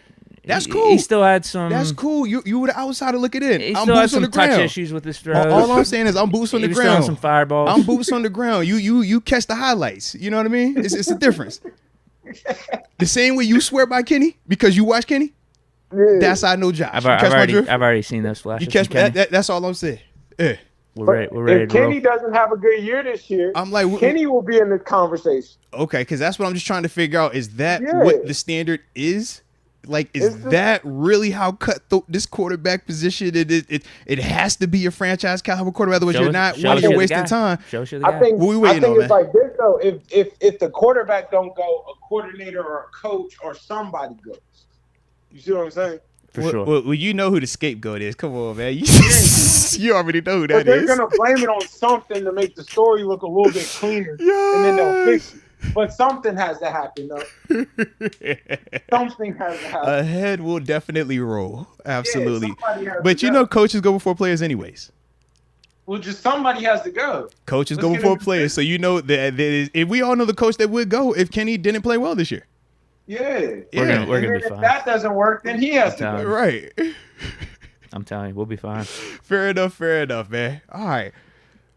I did not think this running back combo would last this long, D, when we first talked about it. But it's a good combo. It has been dope with TG and with us. So salute the running back combo because we could do this all day. We do got other stuff that we want to talk to you about, though, baby. So before we get to the spicy stuff, let's talk about something that's positive, something that we've been wanting to talk about, something that I wanted to lead off with, but we got distracted. Alex Highsmith just signed the contract extension to get the big boy bag. 4 years, $68 million. 27.7, I think, was the portion that was guaranteed at signing. How did you feel about that? How y'all feel about that? How y'all feeling about the 17 per year? I think that's nice. I think he won the lottery. I think he said he's on. Mama, we made it. Mama. I think he got overpaid a little bit, but I think he won. Fair. Is he in the right? Like, did he get too much? Is it too much? Am I tripping? So you know what? So I'm listening. So with the extension, I saw Rappaport's initial tweet where it was 4 years, 68. Because they count this, he's still going to get his 2, but that's why the signing bonus is going to be heavier. So the 27.7 is probably going to be a bigger signing bonus portion. So his base is still going to be just $2 million this year, but he's going to get a hefty signing bonus portion. So they're trying to say, because they're adding on that 5th year, that it's 14 a year, right? Mm-hmm. That seems good. I think for both sides. Are we considering it 14 or 17? It just depends on how you look. I only count new money because I'm like, you're going to get big signing bonus. Yes, you're still going to play on this 2 year, but the way they're trying to structure it, we know what the numbers are technically supposed to average out to in new money. And the way they're going to talk the new money is 17 per, because that's the part that matters. We know that. Like, give me my signing bonus. Yeah, I want, make it big so that way we can make it cap work and all that other stuff. But in terms of the per year average, if you're a pass rusher and you consider yourself elite, yeah, you want to be up there 17 per year, 18 per year, or 20 per year, right? So that's kind of how I think of like the deal with Highsmith, because of especially where he was drafted at too. It's not like he's getting $5 million or $10 million on an option or anything like that. It's like a $2 million base salary right now. It feels right. So. I felt like maybe 13ish would have been a hometown discount. Now again, I don't what number we're exactly using here, but 17. Right. It seems fair for both sides because maybe Highsmith's market would be a little bit more than that. I don't know how much more, but I think it's just good. We got it done before training camp. Him and TJ are going to be a staple for the next 4 or 5 years as an edge rush duo, and that's what we value here. Yeah, I think you hit it on the head. They got it done. Yeah, to me, man, love the timing of it in terms of don't allow it to become a distraction next week.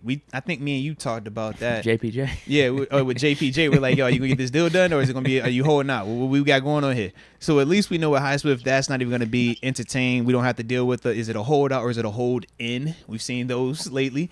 So it's like, I do like that. Now, in terms of the per year, I don't have an issue with it because he's coming off of a season where he had 14.5 sacks. 14.5 sacks gets you that type of money, especially if you're on the open market.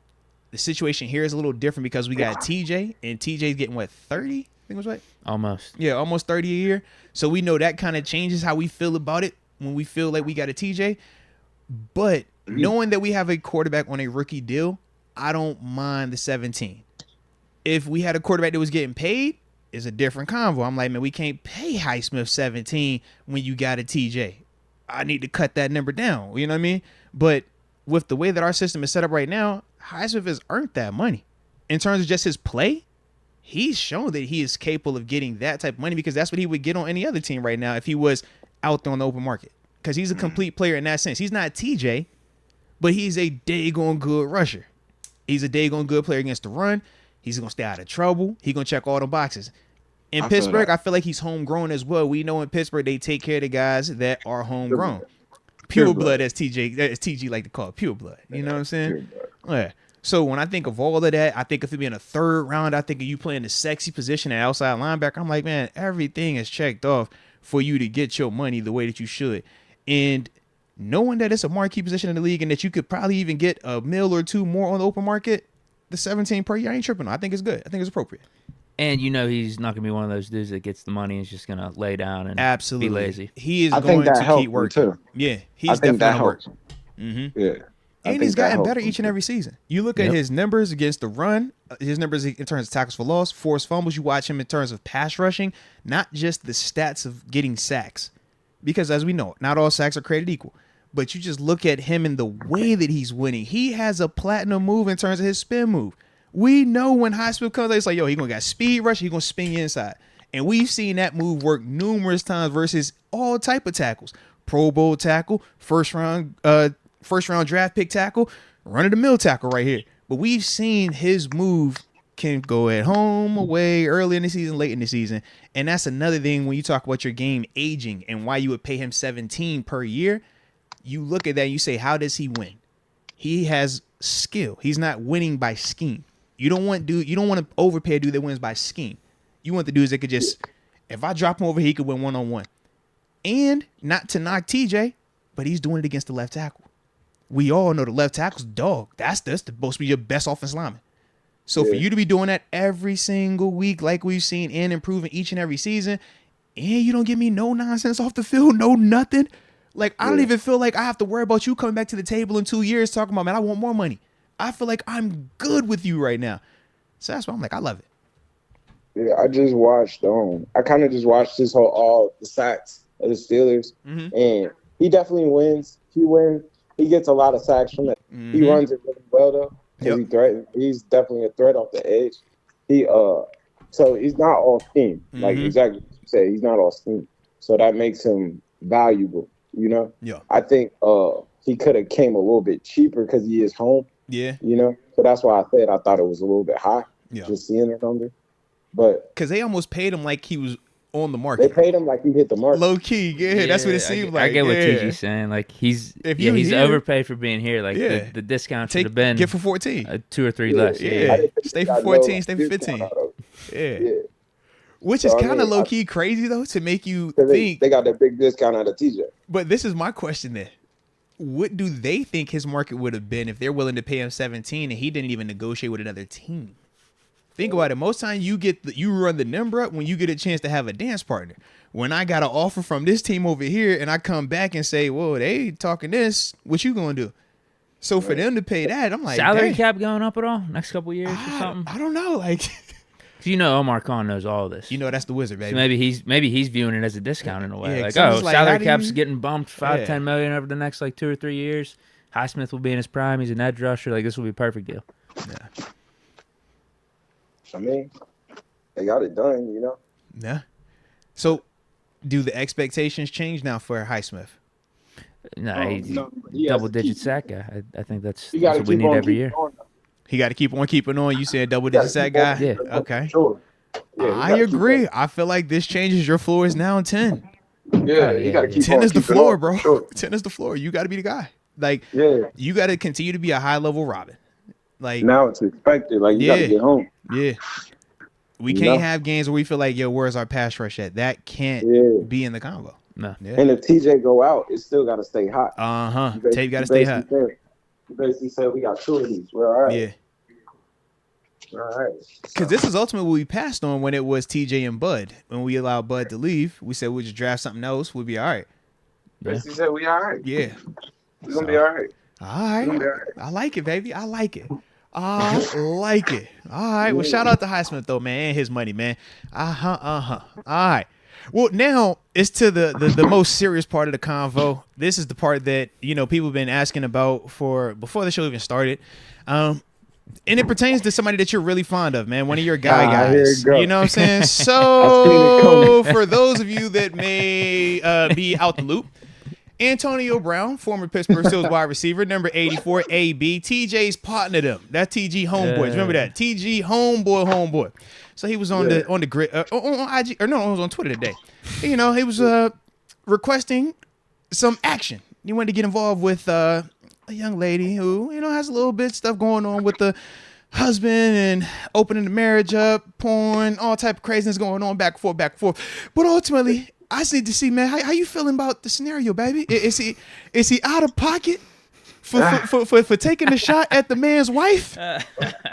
Is he out of pocket, or is the scenario so jacked up that everything goes right now? Everything goes. All right, TG, I tried to paint the picture like PG. Go ahead and paint the picture, TG. Okay, paint the picture, man. Let the people know what's really going on, man. All right, let the people know what's going on. QQ, break it down the way that TG can only break this thing down, man. The people for the casual person that has no clue what we are referring to with AB requesting, talking to.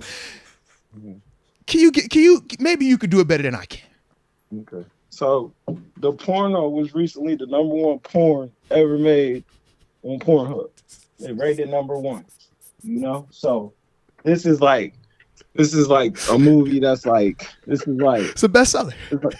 That's the podcaster's wife. Yeah, it's the podcaster's wife. He let his wife do this. Haven't seen with not with him, but they do porn though. The podcaster and his wife do porn, but never with another dude. And until so now. What happened? So they had the action, and it's a clout moment. It's like everybody's talking about it. I think AB just stuck his face in it. He's getting a lot of clout from it. Yo, you gotta chill with you gotta chill with stick your face in it. You just what I'm saying, just what we talk about, you know what I'm saying? Like I'm sure like he need to drop a song. You know the tour coming out. You seen the hashtag. You saw hashtag put it on. You did see that. Yeah, perfect timing. He said, check out the Snapchat. I don't have Snapchat for a reason, so I don't know what he's referring to, but he told people, hey, if you question, it's a game of inches. Check the Snapchat. That's what he said, man. That's what he said. So now he got you listening. That's what he said. Listening. This will definitely get buzz around his music. For a fact, if he drops any type of track surrounding this scenario, I'm listening. I'm listening. He got your attention. Mm-hmm. That's all that is. Okay. That's all that is. Don't. It's all good. AB, you're saying AB marketing genius. So it's a marketing move. Okay. Because I was just I said, yo, he really talking. I said, yo, she responded. She said, but I'm married. That ain't style you before, though. He's like, yo, you smart. It's a game of inches, though. Check the tape. I'm like, yo, AB talking greasy. I say, hashtag put it on. Hashtag. Oh, man. Did you retweet it? Stop it, bro.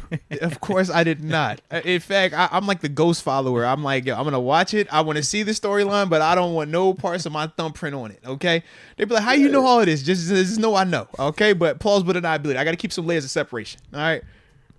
It's still like, man, he just stuck his face in it. That's all that is. That's all that is. Can you stop saying that, please? Just say he stuck his toe in it to test the water. Like, golly, bro, golly. You'll see a lot of people jump in there. It's a clout moment. All right, now, well, since you said a lot of people, we did have Deke at one point in time. He was interested in an Amber Heard. Is this young lady potentially on your radar, Deke? Is this no? No? No, all I said was I thought Amber Heard was attractive, but she got a little bit more like diciness than this young lady. This young lady just had a tape. This Amber was, fecally. You know how that go. It's a story, right? No, not freaky. I said fecal because one took a dump on the sheet and left it like as a message, whereas the other was just having intercourse and doing all the freakies. That's what I'm saying. Yeah. It's levels. It's levels to this, man. You know this. Man. So I was just curious. That's all I was checking for because everybody knows like we flirted with the concept of Deke having like his own like dating show, like For the Love of Deke or Finding Deke. You know what I'm saying? I love it. So we're just like, we always spitball, and we've had different people in the chat show interest in Deke. We've had Deke, just trying to see like, what's your interest? Like, do you have a type? And he's like, nah, I'm open to, whatever, like Latino, the black, the short, the tall, like it don't matter. So anytime a young lady comes up, since I'm a married man, I'm off the market. I ain't in that convo. But since Deke is, not married, I always just throw it to him to see his take on this, For the love of Deke, man. Yeah, I'm saying For the Love of Deke. You remember when T.O. and Ocho had their dating show? TG, are you available? Could y'all could do like a little dating, like it'd be a combo, man. No, don't put me on the show, man. Yo, so I'm trying to stay out the way. We say if you're not married, we just, you know what I'm saying, like, do you want to go on the dating show with Deke, man? You know what I'm saying? Y'all be up there like the combo, like a 2-version Bachelor. But this is like, I mean, it would be a damn good show. I think it would be a damn good show. Get the Madden game, bro. It would be elite tier, bro. I think TG's right. I can't You even gotta get stay the low key Madden out here. Oh yeah. All right. When we want to do this, because Moats is back. Moats didn't let us do it last week. So yeah, Deke was trying to do this when I was gone. I was like, yo, how y'all gonna do this when I ain't here? That's just messed up, man. I thought when you want to do it, pick a day. Like, I want to hear a recap. I want to talk. You know what I'm saying? Pick a day. When you want to do this? Man. I'm available. Let me know. Okay. All right. Okay. I'll hit you up. Well, TG is in town this weekend. Really? Because we got a football camp. You still gonna be at the football camp, I hope, right?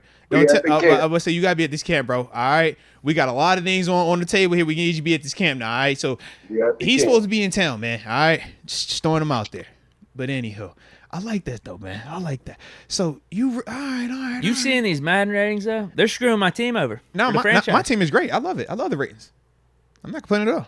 Our best O lineman's James Daniel at an 80. You saw they had Kendrick Green rated higher than Chooks? Did you see that? They're screwing my team over, man. Bro, Bosa rated higher than Bosa and Garrett rated higher than TJ. Yeah. Oh yeah, it's bad. It's bad. A little bit of hype. Yeah, they had Bosa and Myles Garrett at 90. I said, Lord. I'll be all right though. Calvin Austin with that 95 speed. Oh yeah, he good. He good. Najee Harris, even though he's an 83 overall, he plays well in the game. Okay. He'll be trucking dudes over. I like that. I feel like my squad's still handling business though. We feel good. We got our franchise quarterback too. We're gonna find out. But say y'all have educated me. I have changed my perception of quarterback from this day. I appreciate y'all for that. Yeah. After 1.5, boy, we don't. Wait. So you get the Kirk Cousins hate that, or like those type of quarterback? No, I'm just simply saying. You get it then? No, I'm saying if we're gonna make that stance to that extent, all I'm saying is I just changed how I even look at it even more so. So like how at times with certain quarterbacks, I'm a little more lenient. I'm a little bit more like, nah, man, it ain't that bad. Like, bro, you grow this, like you take time with that. Nah, it's expedited. So like I just think to myself like how I was probably anticipating my views of Kenny and some other quarterbacks this year is probably going to be expedited as if this is year 3 for them in terms of how I'm viewing them in terms of my evaluation. Because I always thought, well, you don't have to agree with us though. Yeah, you don't have to agree with us in terms of you need a franchise quarterback to win. I mean, you do, but I feel like it's not the end all be all. Y'all made it sound like it's the end all be all. So if it's the end all be all, I can't wait 3 years anymore. Who's gonna step up when we need it? I thought I could wait 3 years. The way y'all make it sound like I got 17 weeks, and if I don't know by then, I need to go ahead and get ready to move on, bro. Like that's how y'all make it sound. Like I said, we need. That's how flashes. y'all made it sound to me, bro. We need flashes in those first 2 years. Yeah. Of saying like, yeah, you could be the guy. Like y'all make it feel like I need to. Like when I looked at Joe Burrow in that second year, I'm like, there was no doubt about it in my mind. I knew exactly what that was. Watching Trevor Lawrence last year, especially in that post, he's like, yo, you know exactly what that is. So that's why I'm just like, that's how I have to have the evaluation. I feel like, man, it's crazy. I thought it should be year 3. I thought it just time. But it's all good, man. It's all good. The guys are going to produce, though. Josh Allen's the one name that comes up. I'm just trying to think of the guy that really showed in year 3. Drew Brees. Took him a couple years. That was a different time, man. He ain't going to last a couple years. Hey, he would have been stopped this time. Peyton Manning threw a lot of picks in his rookie year. I think led the league. That's cool. Who else? Mm-hmm. Not a lot, huh? You named 2 outliers. I have to look. I have to do some research. Of a guy like after 2 years wasn't perfect. Showed some We're not things. saying perfect, but like we That's all did I need. not think I was just a need franchise guy. I need to see. Yeah, can you be the guy? Can you show me some flashes? I like it, man. I like it. I just think you need a quarterback to win. No business, but you need a quarterback to win. It is what it is. I like that then, man. It is like that. I like it there, bro. I like it, man. Well, shoot. I'm trying to think. Hold on. Did I have anything else in my mind?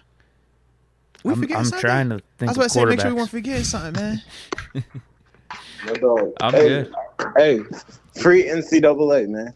Y'all boys let that game come out, man. Yo, that's someone brought this up. That game TG just started to move. Bro, someone tweeted out. I think this would be a great idea.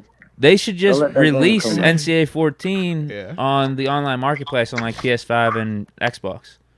And it has just like people do the updated rosters and NCAA stuff? 14. I don't even know if you got to do that. Yeah, maybe Or just have it where you can just play it. maybe let the people offline do the rosters. But yeah, just let us play it. We'll buy the game for ticket price from what it was. But was it $60? Yeah, just drop NCAA 14. You would pay $60 for 14 right now? I would. Yeah, to be able to play it on PS5 and everyone can use it online on PS5 because that's the problem. If you play PS3, like.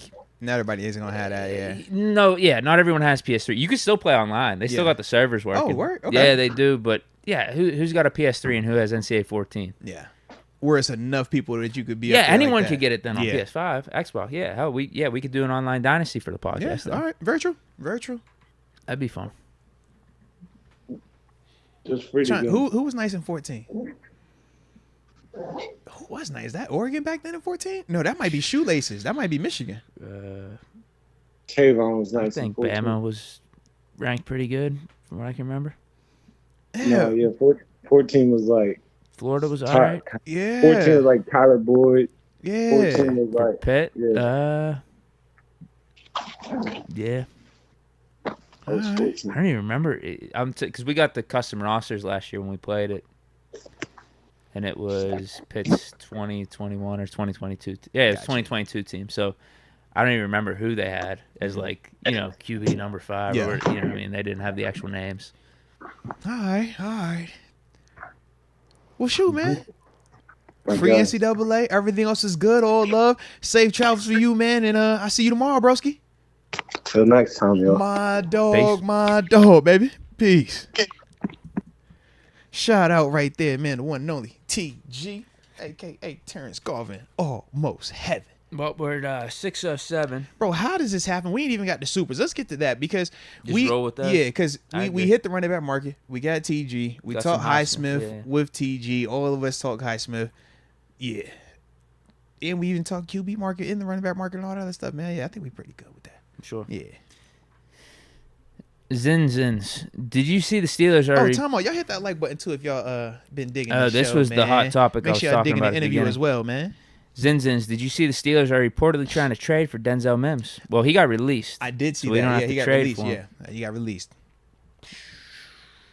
We crowded him, aren't we? It's fine. I don't care. I mean, take a flyer on him. Who cares? He was good coming out. He was. I liked him coming out. Let's see. Wait. Who's making these rumors is the question. Denzel Mims, Steelers. Heavy.com. Steelers in the mix for former second round Yeah, weapon. Report. yeah. I saw interest. I never saw like the trade part, but definitely was interest though. Steelers could be in this from CBS Sports. Who's reporting on this? It's saying Steelers and Patriots could be in the mix for receiver per reports. I need a name. I need someone. Where's these reports coming from? Or is it just literally the headline? I can't see who's reporting on this. Go right to the top of it. Hold on. New York Jets transition from Zach Wilson era to Aaron Rodgers. No. It's been swift Go this higher than that. offseason. Is there nothing above? That's up it. Above the No, picture? it's literally just the headline. Hold on, right there, top left. What? That Chad Ruthel? Is that? No, I don't know who that is. Right there. Yeah. Garrett. No, I don't think he's saying per No. reports. I'm saying who is the face, the author right there. Garrett Pottle. That's what I was. I don't know who he is, but maybe he's the one who wrote it. Well, the headline says per report. He's got to be getting this from somewhere, right? Yeah. Oh, maybe it's an anonymous source. I'm literally. All right, hold on. According to multiple reports, the Patriots and Steelers are among the teams that have showed an interest. So he's got to be going anonymous then. According to It's multiple. got to be Hold on. anonymous. Because what are the reports? Here's the multiple teams. Oh, here we go. Matt Lombardo. So yeah, he actually posted a Yeah, link. Matt okay. Lombardo, NFL. Okay. Tweets out 2 teams that are in the mix on Denzel Mims are the Steelers and Patriots, according Yeah. to league sources. And shout out to Devin B. He also put it in the chat as well. Matt Lombardo. 34,000 followers on Twitter. Yeah. Not verified though. Well, I don't think I'm verified anymore on Twitter. That doesn't mean you're not paying for it. He's, Salute him. he's a heavy on sports senior Yeah. NFL reporter. Salute him. I definitely know the name though. Oh, we're good with him? Mm-hmm. I don't know if like his track record, but I'm familiar with the name. That's all I'm saying. Yeah, let's take a flyer on Yeah, Mims. it wasn't like a random name. Make the Yeah. off season, the training camp, and preseason even more interesting. Yeah. Have him compete with Keem Butler. It wouldn't hurt. What do you think his market is though? If cheap. you can't release, you gotta be cheap, right? Yeah, veteran men just to try Like, to I get don't on hate with it. the team. Yeah, I definitely don't hate it. Because he hasn't done jack shit with the Jets. Yeah. Not all to his fault, but I would agree. they haven't really utilized him. And they had Zach Because Wilson. he definitely was talked about a lot more coming out, though. Yeah, he was good. I thought he was pretty Mhm. good. Yeah, he only has 600 total yards for 3 seasons. 3 seasons, yep. That's bad. But we know with their quarterback situation, it's No been like touchdowns. also throughout those 3 seasons as well. Oh, yeah. And Yeah. I don't think they, like, featured him at all, really, No, either. absolutely not. Yeah, but it part of was- that is it was on him weird. as well in terms of not being featured. Like, it does kind of go back and forth. But yeah, it doesn't hurt to bring him in, though. I'll do it. The more competition, you know, I'm a big believer in competition, especially if it's cheap. And outside of Deontay, we don't have a ton of money in that room. We got talent in the room, but we're not like, when we talk outside linebacker, we're like, bro, we got a guy that's getting 30 and a guy that's getting 17. Like, yeah, we got a lot of money in that room. We don't need to spend nothing else. We don't feel like that at wide receiver. I wonder why we'd be interested. Cause that's In terms of, like, Well, 'cause he's- two teams that are being thrown out there how do immediately you after like this, him though versus a Allen Robinson versus a Calvin Austin? I'll take those two dudes. But just as a flyer, I'm not against it. So that's kind of how I look at it, though. As a flyer, I don't 100% know what Allen Robinson is going to give me in 2023. I don't 100% know what Calvin Austin is going to give me in 2023. Don't hurt to throw Denzel in there because if I'm taking flyers on them two anyways, what's to say that this guy isn't the guy that pops up out of there? Or I'd be fine maybe with him being here pushes them two dudes to make them feel like, all right, they're really not satisfied with me and him. They want to see who else they can bring in the mix. I don't necessarily think they do it if they feel confident in Robinson and Calvin like that, because you already got enough pieces. You know what Pickens is. You're not taking him off the field. You know what You don't think he Deontay could be is. in competition for that fifth spot? To an It'd extent. be No, I'm with you. Yeah. who? Boykin and Butler. Yeah. To me, I And always, Gunner. but I always say with the Boykin part, I always feel like that's the special teams part for him. Gunner would be in that same convo though, because he's still in that same convo in terms of competing with the Calvin and the Allen. We just don't think that he's gonna beat them out. Yeah. And I don't think Denzel will beat him out personally. Yeah, does But Denzel I just got don't, that I just special don't think teams it game? hurts him to, if you're bringing him in here. I don't think it hurts though. We had to have been interested in him coming out. I Yeah. think that was the year we drafted It Claypool. was. Yeah. And he was in the mix for those receivers. Mhm. Did we pass on him or did he get drafted ahead? I can't remember, but we did that previously with Anthony Miller. Yeah. I think we were interested in him in the draft, but we ended up We'll not spin the getting him. block. We'll spin the block on players. We do it every Let's year. do it. I mean, he was really talented That coming was out. my thing, man. I liked him. And it's at a position where we feel good, but we don't necessarily feel like 100% great. It's right just now house at that. money. Yeah, just bring him in. Vet men. That's my thing. As long as it's cheap, man, I don't think it hurts at all. Okay, we got Ramsey Sala. AB Wild and asking Adam 22 for next. Yes, man. So that was the husband to the young lady that was, involved in the scene. Maybe he's the marketing genius that we just don't know. I don't know. It's getting, his tweet is getting views and traction. Yeah, that's when you have to ask yourself, which one do you want more of? You want the success, the money, and the fame that comes with it, or do you want something a little different? To each their own, though. Fish Momentum, happy hump day. What's good, fam? Moats and Lord, Deke. see, that's a heck of a follow-up tweet, right? I mean, follow-up comment after the AB at GG's. Happy hump day. Boy, that's so appropriate. Shout out to you, Fish Momentum. Shout out to you. Let's go. UW says, did you guys see the Matt Miller tweet and the RBs replying to it? The use and dump method is going to kill the position. If elite guys can't get paid, why would anyone want to play the position? RBs need their own union. No, that's definitely what we've been talking about, man. And that's kind of what I was mentioning. And I mean, even TG flirted with that concept when he said they got to get together. But that's what you're seeing with the top running backs right now. They're trying to do it. Strength in numbers. Elbow did it as a solo. It doesn't work as a solo. You got to do it as a group. Yeah, start making some T-shirts. Fish Momentum, Kenny training with Gunner. Hashtag here we go. They do got a rapport. You know that's his guy. Yeah. Is Gunner to Kenny what Switz was the 7? Is that the correlation, man? I can't say that. At least Gunner made an all-pro for something. But I thought he was successful as a returner in Dallas. Actually, yeah, I guess he wasn't bad at that. Yeah. People were excited when we picked him up. He wasn't good. Juby 28, 843 St. Stephen, South Carolina. That's where he's tuning in from. Should Shout we out be to St. worried Stephen. about our cap when it's time to pay the offense? All the money on the defense so far, as it should be with the QB on a rookie contract. Oh yeah, no, this is exactly how it's supposed to be right now. I trust Colin. No need to be concerned about it until Kenny shows that he's worth that type of money. And then when he does show that, then you don't mind moving on from some of them guys on defense or some of them other guys around the offense. But it's all predicated on the franchise caliber quarterback. So as long as Kenny is on this rookie deal, none of that matters right now in terms of the defensive guys getting paid. Can he go out here and show what he's supposed to show this season? Then repeat process? Yeah, some of them dudes on defense, they're going to be asked to take pay cuts or ultimately find new homes because you have that caliber quarterback. But it has to be that caliber guy first. You're not going to get rid of them dudes if Kenny hasn't shown that he's worth being a franchise caliber guy that gets paid what those dudes have been getting paid. And you look at a bunch of these guys we signed on defense. What are their contract lengths? Yeah, 1 or 2 years. Yep. Outside of Highsmith, TJ, and Minka, those guys I think are going to be our. But those core. are core. Those yeah. guys are going to be our staples. Yeah. Obviously Hayward, he's getting up there in age. If he comes back, It's one. it's going to be on probably like a team friendly deal. But then we got those young guys on the offensive line or the defensive line like Keanu Benton and DeMarvin Leal still. So we don't got to worry about paying them for a few more years. You just paid Larry 3 years. Larry for 3 years. So I think Everything is we got stretching our around crux. that. We got the Yeah. young corners. Hopefully JP and Trice become CB1 and CB2 for And us you'll down be the paying line. them after Kenny would get paid anyways. Right. So by then you've already figured out what you're doing with TJ Watt because now we're talking 2 to 3 years removed. So on his deal, where do we go from there?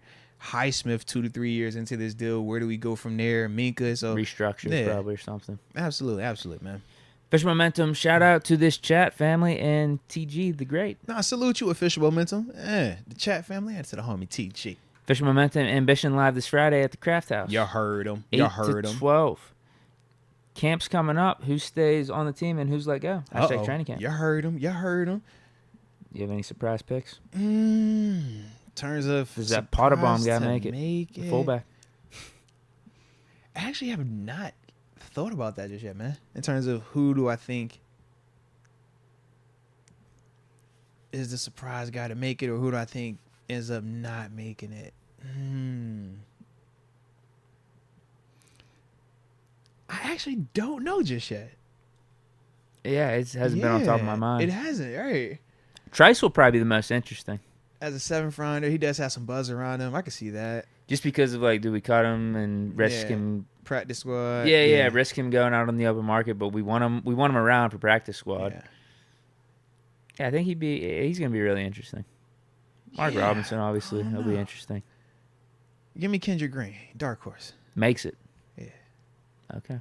As a fullback? Chill out. I ain't say all that. I just say he makes it. If I had to come off the top of my head, I don't know. Just cause he keeps coming up. Dotson's traded. We keep Green. We keep talking about KGs and KGs. I just feel like he's gonna be one of the ones that's gonna surprise us. He'll mess around and be here. It low key might be what you said though. It could be a Kevin Dotson be traded, and that's why Green's here. But I don't know. I just think he'll be the one. I think he ends up staying. Fish Momentum. Salute to Highsmith and his deal. Absolutely, man. I'm so Hashtag happy here we for go. that dude, man. Like, bro, we've talked to him numerous times, man, and interacted with him outside of these sets and stuff like that, man. Always a great dude, though, man. So, nah, definitely good guy, man, to get that money right there, man. Salute him.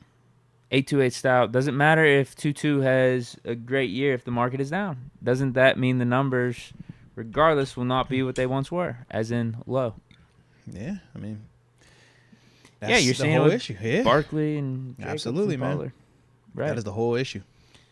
Yeah, someone's got to go on like a Terrell Davis type of run and get a team a Super Bowl that way. And he did that with a Hall of Fame quarterback too. Yeah. But still got to have see, a that's quarterback. part of my Got thing, to have a quarterback. But see, that's my thing though. If it's an average running back there, do they win the Super Bowl? Hey, you know, But you put the Hall of Famer with another Hall of Famer, and we saw what it I looked definitely like. do think that was a different time. It was. Though. I It think definitely we're was. talking more like 2015 on Yeah. 20, when we're talking about this running back market. Because I say 16 because that was after L. Bell and everybody either was got paid or was like, we knew these were the guys that were going to be getting paid. I was going to say, you know who helps your argument is like Trent Dilfer, like Brad Johnson. Yeah, of course. Different era, though. Right. That's way and better. that's why it doesn't work, yeah. And I also think of some of those defenses as well. Yeah, you think of literally, I think ever since Brady started winning his Super Bowls, the guys that have won, or the teams that have won, have had the quarterback. Franchise quarterback, outside of Joe Flacco and Nick Foles, which, again, were possessed for those 4 weeks and played like franchise quarterbacks. But before Brady had done that, it seemed maybe a little bit different. Yeah, you could get guys like didn't Giants have a guy or two? Kerry Collins, absolutely. Well, no, they lost. Went to the Super Bowl. They went to Super Bowl. They won with Phil Simms. Did he win both of them for? Like he was good. I think he was the one who won them both. Yeah, because they beat Buffalo. Washington had some. They won with 3 different quarterbacks. Yeah, that was like 80s. Doug Williams that time frame. Any one-offs that won? Because then you go back. I mean, it's franchise guys. Terry Bradshaw had 4. Joe Montana, Troy Aikman. I have to look back. Fish Momentum. Daniel Kaluuya is making a new Barney movie. Sure. Now, are they doing it like funny or like scary? Because I watched that new Winnie the Pooh, and that was not funny. That was like kind of creepy, darky. I like it. Oh, you watched it? Heck yeah, man. You know, man, every once in a while you got to research. It was actually a good movie. It was to me because of, how I prepared myself for the movie. Yeah. Okay. So Winnie the Pooh, I enjoyed the heck out of his serial killing self, eating folk and everything. 8 little piglets. I said, Dad, you just gonna kill it? Oh, that's messed up. Well, no, he was alive. Piglet survived. Eeyore, he ain't make it. That's messed up. That's even more messed up. That's messed up. It says here lies Eeyore. I say, God. I say, yo, it's savagery. That's messed up. Yes. So, like, I enjoyed it. But I also was, I made sure that I was going to enjoy whatever we put on. Yeah. Tyler LaQuatra, they need to shorten the years on rookie contracts for running backs so they have an opportunity to hit the open market in their primes. That's the combo, man. That's a short-term fix, a Band-Aid, I think, potentially. What do you got to give up, though? That's the problem. What you going to give up? Because and are all the other players going to be willing to give up that thing just for the running backs? To an extent, I think they would. But I don't think it could be more than... Well, the problem is I know what the NFL's going to ask for. They want an extra game. Right. And if you're a player, you ask yourself, how much do I love my brother? Because he sees me getting my bag. I know what he goes through. I know I can't win without him. But yet we know he's getting screwed by the organization, by the system. Now, if I take this L as a team, it benefits my brother. But I know for me now, I'm playing an extra game every year. At least for the next 10, and that's going to hurt. Could potentially shorten the career down. But as a whole... I know running backs are going to get a chance to get generational money. They're going to get a chance to win like how every other position wins.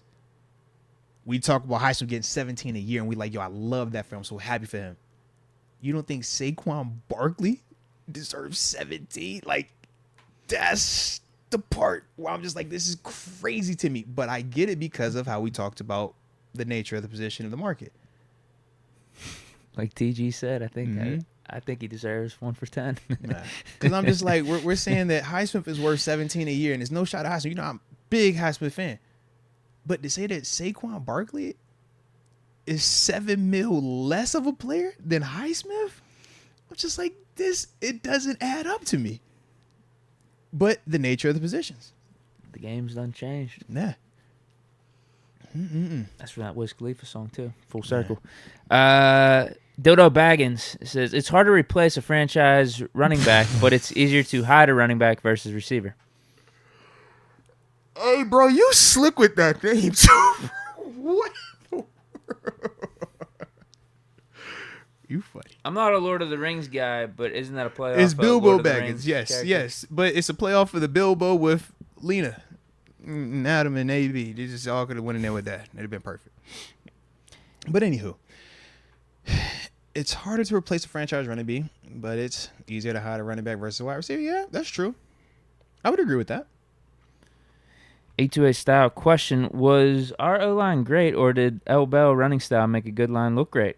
I think they were a better pass block line than run blocking. It's the combo. But the problem is when it's negotiations and we want to point and say this is more important than that, we start to try to say that they were more important than he. And even kind of when we talked about it at the beginning with Deke, where it was like we started out and he was about to go with the whole Ben AB O line. That's when L. Bell got on. It's like, nah, L. Bell was just as much a part of that offense is taking off as 7 and as AB was and as that O line was. They were all equal in that thing. But I don't know, man. I just don't know. Like, you have to have all those pieces, but at the same time, during that time, we weren't as heavy on defense either. And that was the difference. We were top heavy on offense. We didn't have a ton of guys getting paid on defense like that during that time. Whereas now when we talk about how it's set up, defensively. It's another knock against the high-paid running back. Just going back to the Le'Veon Bell saga. Whenever he missed time, D'Angelo Williams came in. Like I He said. didn't miss a beat. Didn't D'Angelo lead the league in touchdowns that year? That's all well and good. We missed the beat when Fitz came in, right? When Ben Tate came in, right?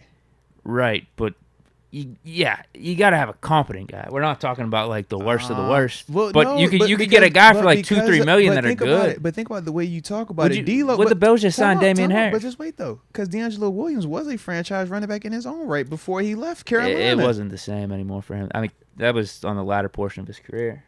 I'm with you. His 1,500 came when he was 24, 25. Still going off of a player that was still a dope player. I played against D'Lo in 2013. He was still the starting running back in Carolina. He was still a daggone good running back.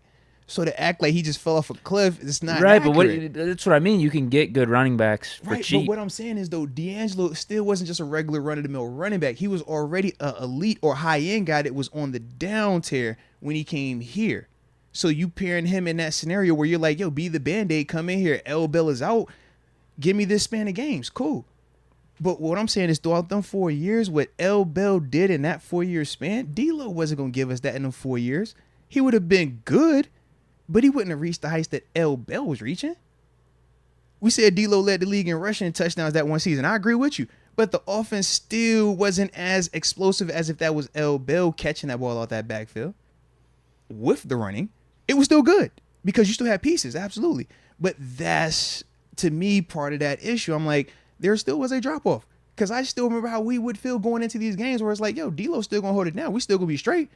But trust me, we would have been feeling a lot more confident if L. Bell was back there. We'd have been over here like, bro, we're going to win. Like, we ain't tripping. It ain't no dogfight, none of this. Like, yo, we got L. Bell. That's what I'm speaking to. So, yes, big picture, we could make the case of, oh, D-Lo still bought out, and he did. But D-Lo in that scenario and L. Bell in that scenario were two very different type of animals when you were out there watching it and definitely playing against it. How much is that worth? That's the convo, though, right? That's always the convo. In the scenario 10, in Pittsburgh, 11, 12 million difference? Well, no, in Pittsburgh, we said that it was worth 5 for 70. That's what we were going to pay L. Bell. It was just the guarantees portion, whereas they weren't going over 10. Oh, Lord. So are we ahead of the curve? The 10 mil number? Was it actually 10? I thought it was pretty much the same number as what the franchise tag was going to be. It was 10 guaranteed, and everything else was rolling guarantees. Okay. Yeah. And that's when they tried to say, oh, he was going to get 30 or 40 guaranteed. No. 10 was guaranteed. Rolling guarantee is not guaranteed. So they had said we let him walk. I mean, yeah. Because they said it at 10. They said, yo, this is what we're going to fully guarantee for you, the 10. So I guess even back then, that was their number. That was their stance, man. Yeah. It's crazy time, man. Let's see here. Okay, that was A2A style. Boom, man. Do you think it should be an adjustment on the cap for paying quarterbacks in order to spread the bread more amongst the team? QB's salary kind of screw it up for other guys trying to get paid. I don't think QBs screwed up for other guys to get paid. I think average QBs, they get paid like elite QBs are what screws it up for other positions getting paid. You're not tripping if you pay Joe Burrow. You're not tripping if you pay Pat Mahomes. You ain't tripping on them type of quarterbacks that get paid. You trip on a Danny Dimes. You trip on a Kirk. Like in those convos like that, a Jimmy G in them convos like that. If that's how we're taking it, like those are the guys you trip on. I don't think you're tripping across the board, though, on an elite quarterback getting his money because we know if you have the elite guy, you have a chance to do everything. But the supply and demand for elite guys is the issue. There are not a lot of elite quarterbacks, but there are a lot of quarterbacks that get paid elite money. Whereas when we talk running backs, that's the difference. It's a lot more good players, but even the elite players now don't get paid to what they should be in contrast over here. So quarterbacks aren't stopping other positions from getting paid. Edge rushers, receivers, left tackles. But why isn't a quarterback stopping another position getting paid if you're paying a guy that is not a franchise caliber quarterback franchise caliber money? You are stopping somebody else from getting paid if you take 40 and you're not worth 40. So hold on. How much is whatchamacallit? Yeah, Dolphins. What? No, because they still got 2 on that rookie deal. I'm trying to think with like a Mahomes and like a who else is Hurts. Yeah, how much are they paying their top guy that's non-quarterback? I guess that would be the question. Would it be AJ? 25. That's what I mean. Like I feel like it's then, teams just prioritize the other positions more than the others. Yeah. Trying to think. Like the other position more than running back. I mean. Yeah, we keep going back to the same argument though, man. Because the teams that we keep bringing up have the franchise caliber guy at quarterback. Let's talk Kirk Cousins or Dak Prescott. I guess Michael Parsons is going to get back. So like I just don't think Dak Prescott's contract is holding up Michael Parsons from getting his. It's just they don't want to give that money to certain guys, position. And running backs the bottom one. Yeah. A2A style. Deke, I'm feeling the Brawny Man shirt. Thanks. Hey, like the towels, the paper towels. Man, I think it's drippy personally. I like it. Taco me showing. I think it was a compliment. Yeah. Thank you. The Brawny Man.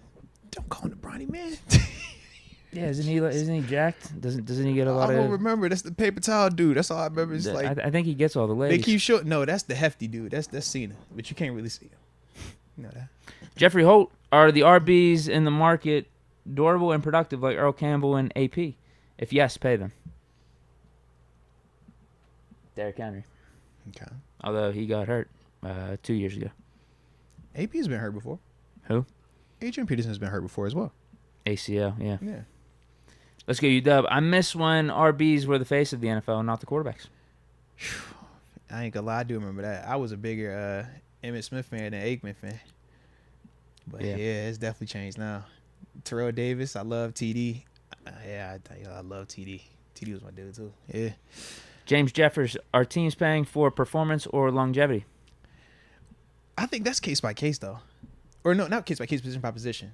I don't think they pay the running back position by performance or by longevity. I think they just look at it and say it's just not valued to the same extent. I mean, we've broken it down. Deke's done a dope job of that as well. But I kind of think that's the only position where they don't look at it like that. Everywhere else, it's the combination of a little bit of what you've done and a lot of what we think you can do going forward. Signing Chooks is a good example of that. Mm-hmm. For a little while for what you've done. $12 million a year, $13 million a year we signed him for. Yeah. So that's typically how they do it. But running backs, they don't really abide by that formula. It doesn't matter what they've done or what they think they're going to do. They just simply say, we know this position falls off a cliff after 5 years. We're not paying it. Sean McCartney, if your O-line is top tier, you can get away with going through running backs, but not every team has that. And when you keep changing your RBs, your run game becomes inconsistent. A good 5-year RB can still produce. I agree 100%, but goes back to the issue of the rookie contract. You're under contract for the first 4. So after you get out of that 4th year, it's franchise tag like we just talked about. And now you got to decide, do I want to pay this dude that type of money now when I know his best 5 years potentially are behind him?